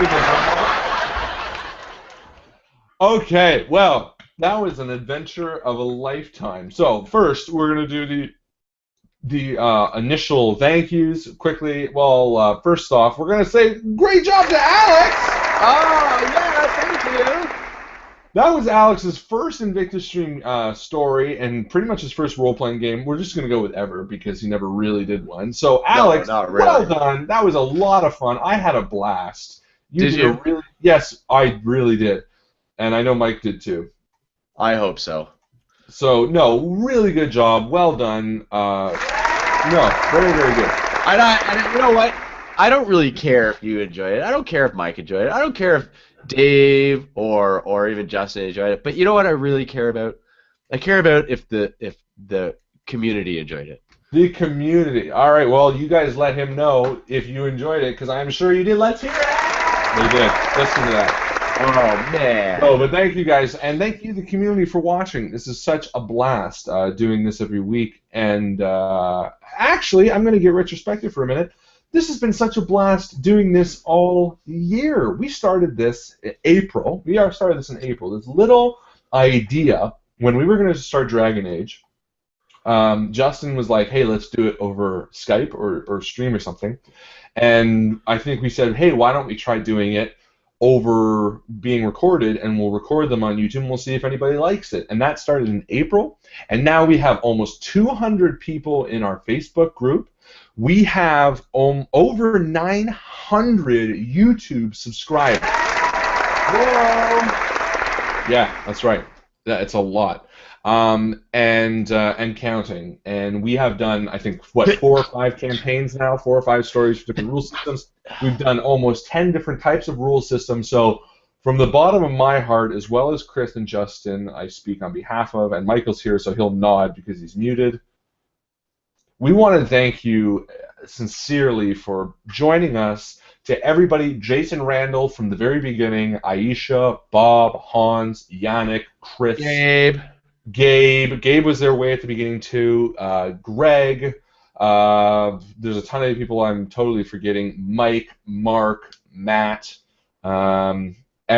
There's a ton of people. But from our hearts, thank you guys so much for making this entire year such an experience. It has been a blast, and we are going to continue bringing it to you next year on January 4th or 6th, which is next week. I can't remember which it is. I think it's the 6th. We are going to be back here with The Strange, a 10-part campaign, bringing you a lot of fun stuff. It's going to be very light, but it's also going to be very exciting, and it's going to involve you guys a lot. So This is the last one of this year. Thank you guys so much. You made 2015 fantastic. Mike, is there anything you wanted to throw in there? You're muted, but is there anything you wanted to throw in there after unmuting yourself? No, again, as we've mentioned in like the interview that we did, I was kind of against this whole format at the beginning, and I'm loving it. So again, I thank you guys very much for this year, because it's really been a great part of my week. So thank you guys very much for everything you've done so much and so much that you've contributed. Yes, it is a blast, as Mike said, and it is really good. And if Chris and Justin were here, Justin didn't die, and if Chris were here, they'd be saying the same thing. Yeah. So thank you guys so much. I'm just gonna add. I know I'm not part of the full group, but really, it comes right back to really it is about you guys, the community. Yeah, because without you, it wouldn't be a performance. It would just be us doing our RPGs, and they're still fun. But you know what? I love having the group involvement. I've said to so many people, this is so much more than just the Dungeons and Dragons or just the Numenera or whatever we're doing. It's so much more, because there's an element of involving you guys that you don't get with your normal RPG. It's unheard of. So kudos to the Invictus stream and you guys for putting this together. Back to you, Harlan. No, you couldn't have said it better, and again, Alex did a fantastic job. I'm sure Alex will be welcome back to conclude this when Cranky hunts down who he's not stole dead. his treasure, because he's not dead. Exactly. Guess who's gonna take most of it? And just wait till Marley gets out of jail. Yeah. Comes back to life as the ghost Marley. Marley's ghost. and wait till Johan comes back as his father. Very true. Yeah. Anyway, so have a fantastic New Year's, guys. Depending on how this week turns, I might do it. No, I won't. Not before the New Year. So have a fantastic New Year's, guys.